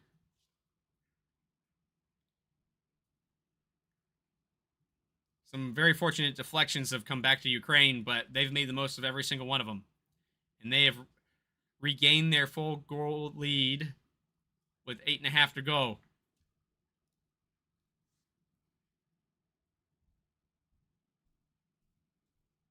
Eight 4.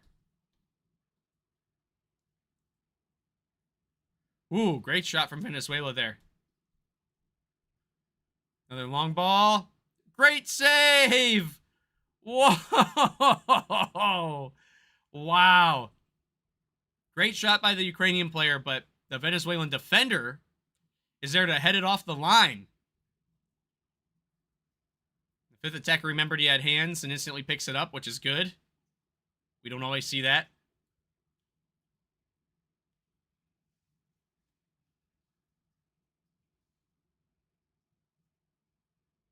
Oh, boy. Oh, another great save. Wow. Venezuela. The Ukrainian keeper can't help but smile. Shaking his head. He can't believe that the fifth attacker got a hand on that. Vidal sprinting all the way back. Dives forward into the arc so he can put a hand on it and bats it away out of the play. I mean, what are the odds of that? I mean, that was a great punt by the keeper as well. Drop kick. He couldn't have placed that any better, I don't think.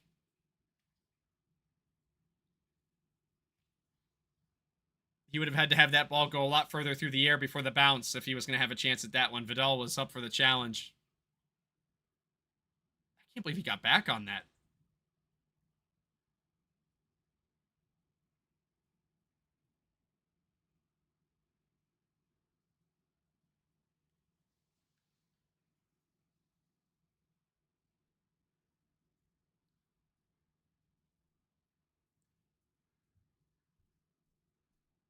$7 minutes to go.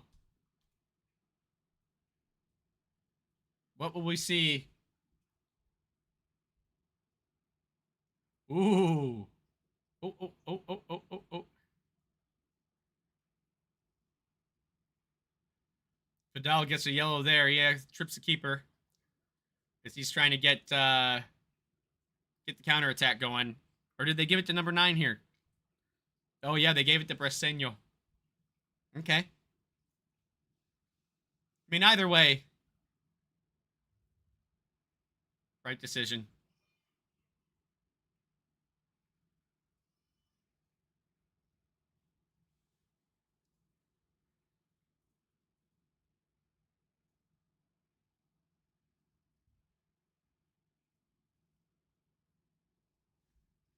This game's really moving now as far as time. Amount of time Venezuela's taking to build up a shot. Here we go. Oh, awful shot. Ah, man. Off balance, though, to be fair. You know, it's funny. They played so rushed in the beginning. Now they're taking their time. They're getting higher quality chances.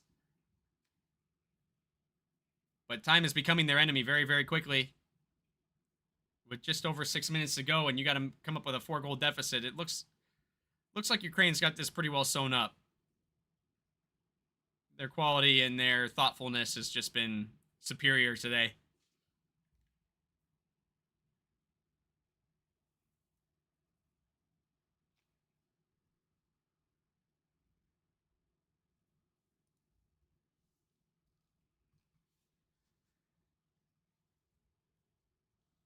Ukraine's best finish in a World Cup has been 4th place. It dates all the way back to, I believe, the one in Spain? Was it 96? Yeah, Spain was 96.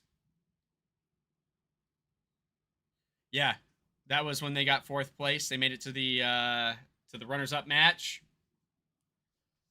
They have made a quarterfinal before as well. But this will be their first time back to the semis since the 90s. So this is a really great result for them. And their 6th ever appearance of a World Cup.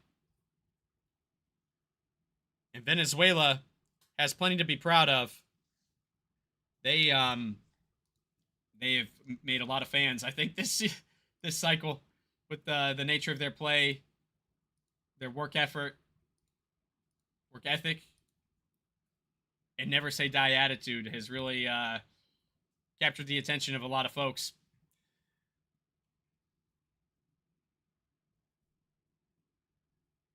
Really, really great tournament for Venezuela. They've been fun to watch and fun to cheer for.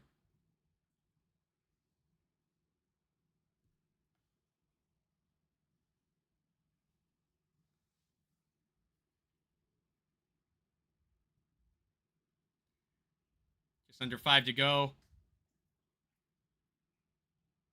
Venezuela with the ball with their 5th attacker. Vidal with the left-footed shot, but another foul. Venezuela just fouling the keeper on the counters at this point to keep them from racking up the score. But they're going to put themselves in foul trouble here. I believe that's their 5th foul.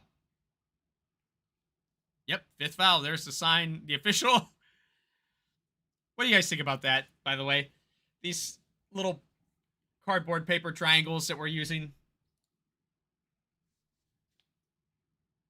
Looks a little hokey to me. How come we don't have a... I don't know.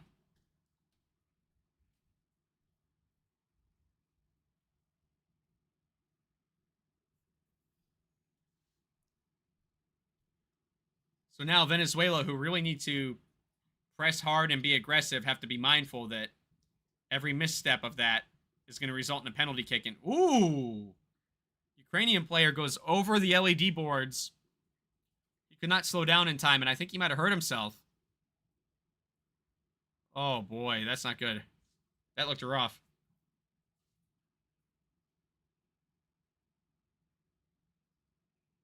I don't know if he lost track of where he was. He was off balance. Tries to throw himself over the LED board so he doesn't hurt himself, but I think on the backside he just made it worse.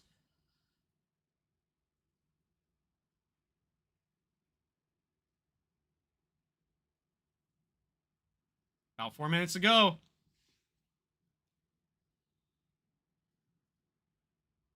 Here comes Venezuela. Ooh, nope. No, they're not.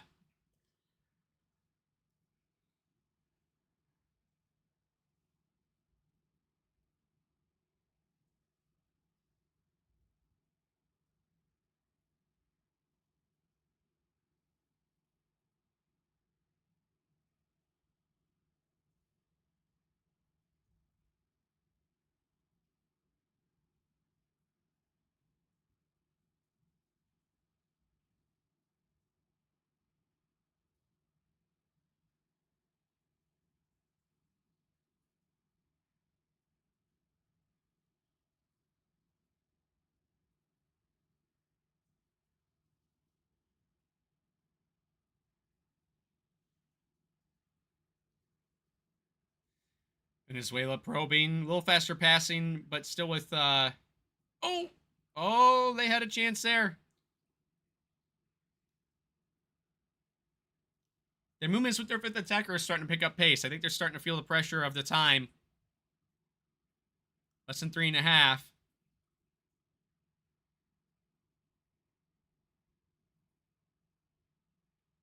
think what's killing them right now is their movement off the ball has not been great. Like I said, they've been playing so hard this whole tournament. I think they're starting to run out of gas.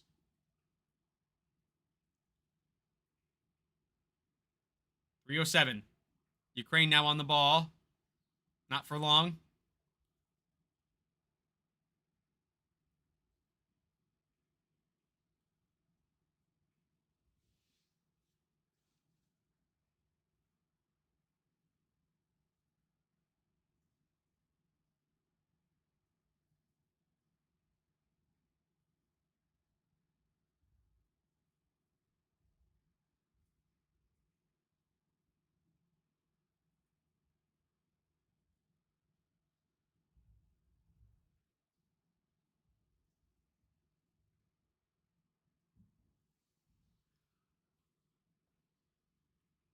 This has been some match. It's been really good. Really entertaining. Ukraine with another, maybe. Oh, great save from the defense.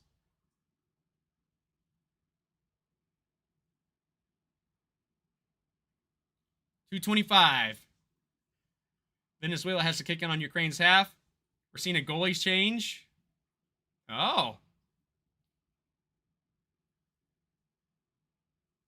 Ukraine with a keeper change. Looks like a twisted ankle for Melnik. Not good news as you head towards Brazil next. Hopefully it's nothing major.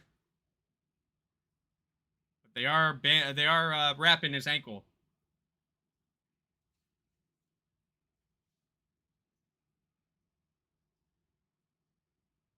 Oh, miscue there. Ukraine on the counter. Wide open goal. 9-4. 2:09 to go on the clock. This one's pretty well put away.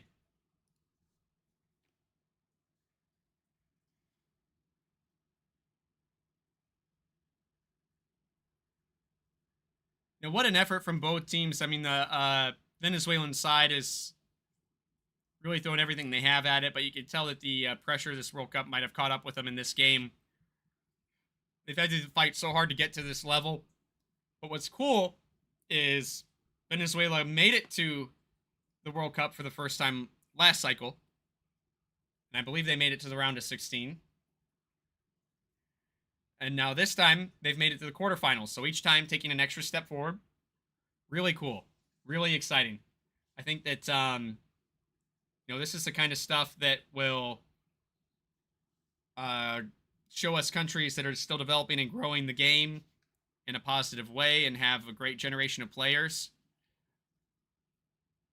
Every 4 years is a new cycle. Your young guy that was a young guy last cycle is now a seasoned vet. Great save from the Venezuelan keeper there.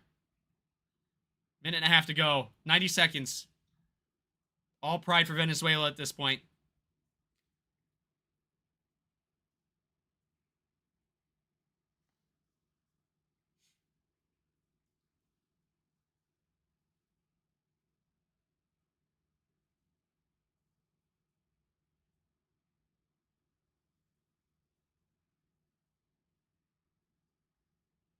Wayward shot. Minute 8 to go. You got to figure Ukraine can just run this clock down, right?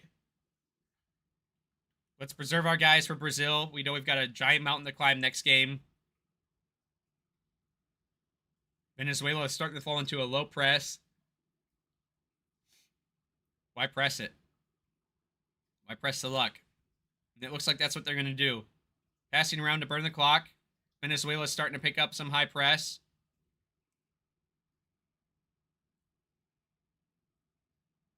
And they've just burned 20 seconds off the clock.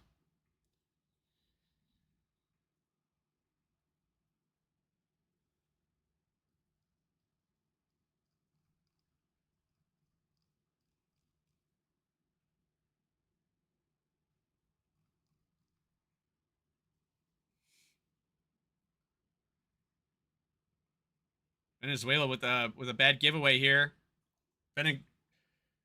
Not punished for it though.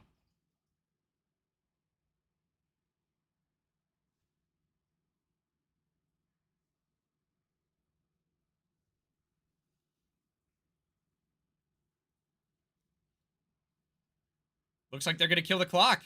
That's the end of the game. Venezuela walking it. Not pulling forward.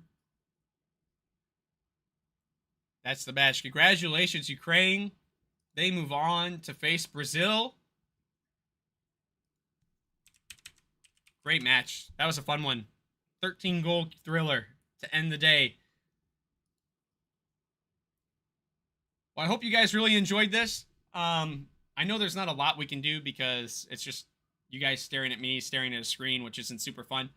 But if you guys have ideas on ways we can make this more interactive or more entertaining, let me know. Drop me a line on Twitter or Discord, and figure out ways to make this a little more interactive and a little more fun. I think it'll naturally get more fun as we get further into the tournament. I will not be streaming the games tomorrow because I will be working. I'm not sure if Last Letter is doing a watch party on TikTok, but I would go keep an eye on him as well. IX Futsal on Twitter. He's been doing some really fun watch parties there, and he has a very interactive community. So plenty of conversation being had, if that's what you're looking for, which I know I certainly enjoy being a part of those conversations with those guys. Rest of the schedule: France, Paraguay. First game tomorrow at 8:30 a.m. Eastern Standard Time. Kazakhstan faces Argentina, looking to capture lightning in a bottle twice and knock off another titan of futsal. Argentina looking to get back to the final again and win that title back since 2016, make up for last year. So we'll see who comes through that. I know I'll for sure be cheering for Paraguay tomorrow. With all the antics from France, they can suck it. And then Wednesday, we have a semifinal. Thursday, we have a semifinal, both at 11 a.m. Eastern Time. And then Sunday the 6th, we get down to who wins what hardware. So I look forward to seeing you guys then. I'm going to cut this off and get back to my family for the weekend. I hope you guys enjoy the rest of your weekend. Until I see you guys next time, don't forget to play with your soul.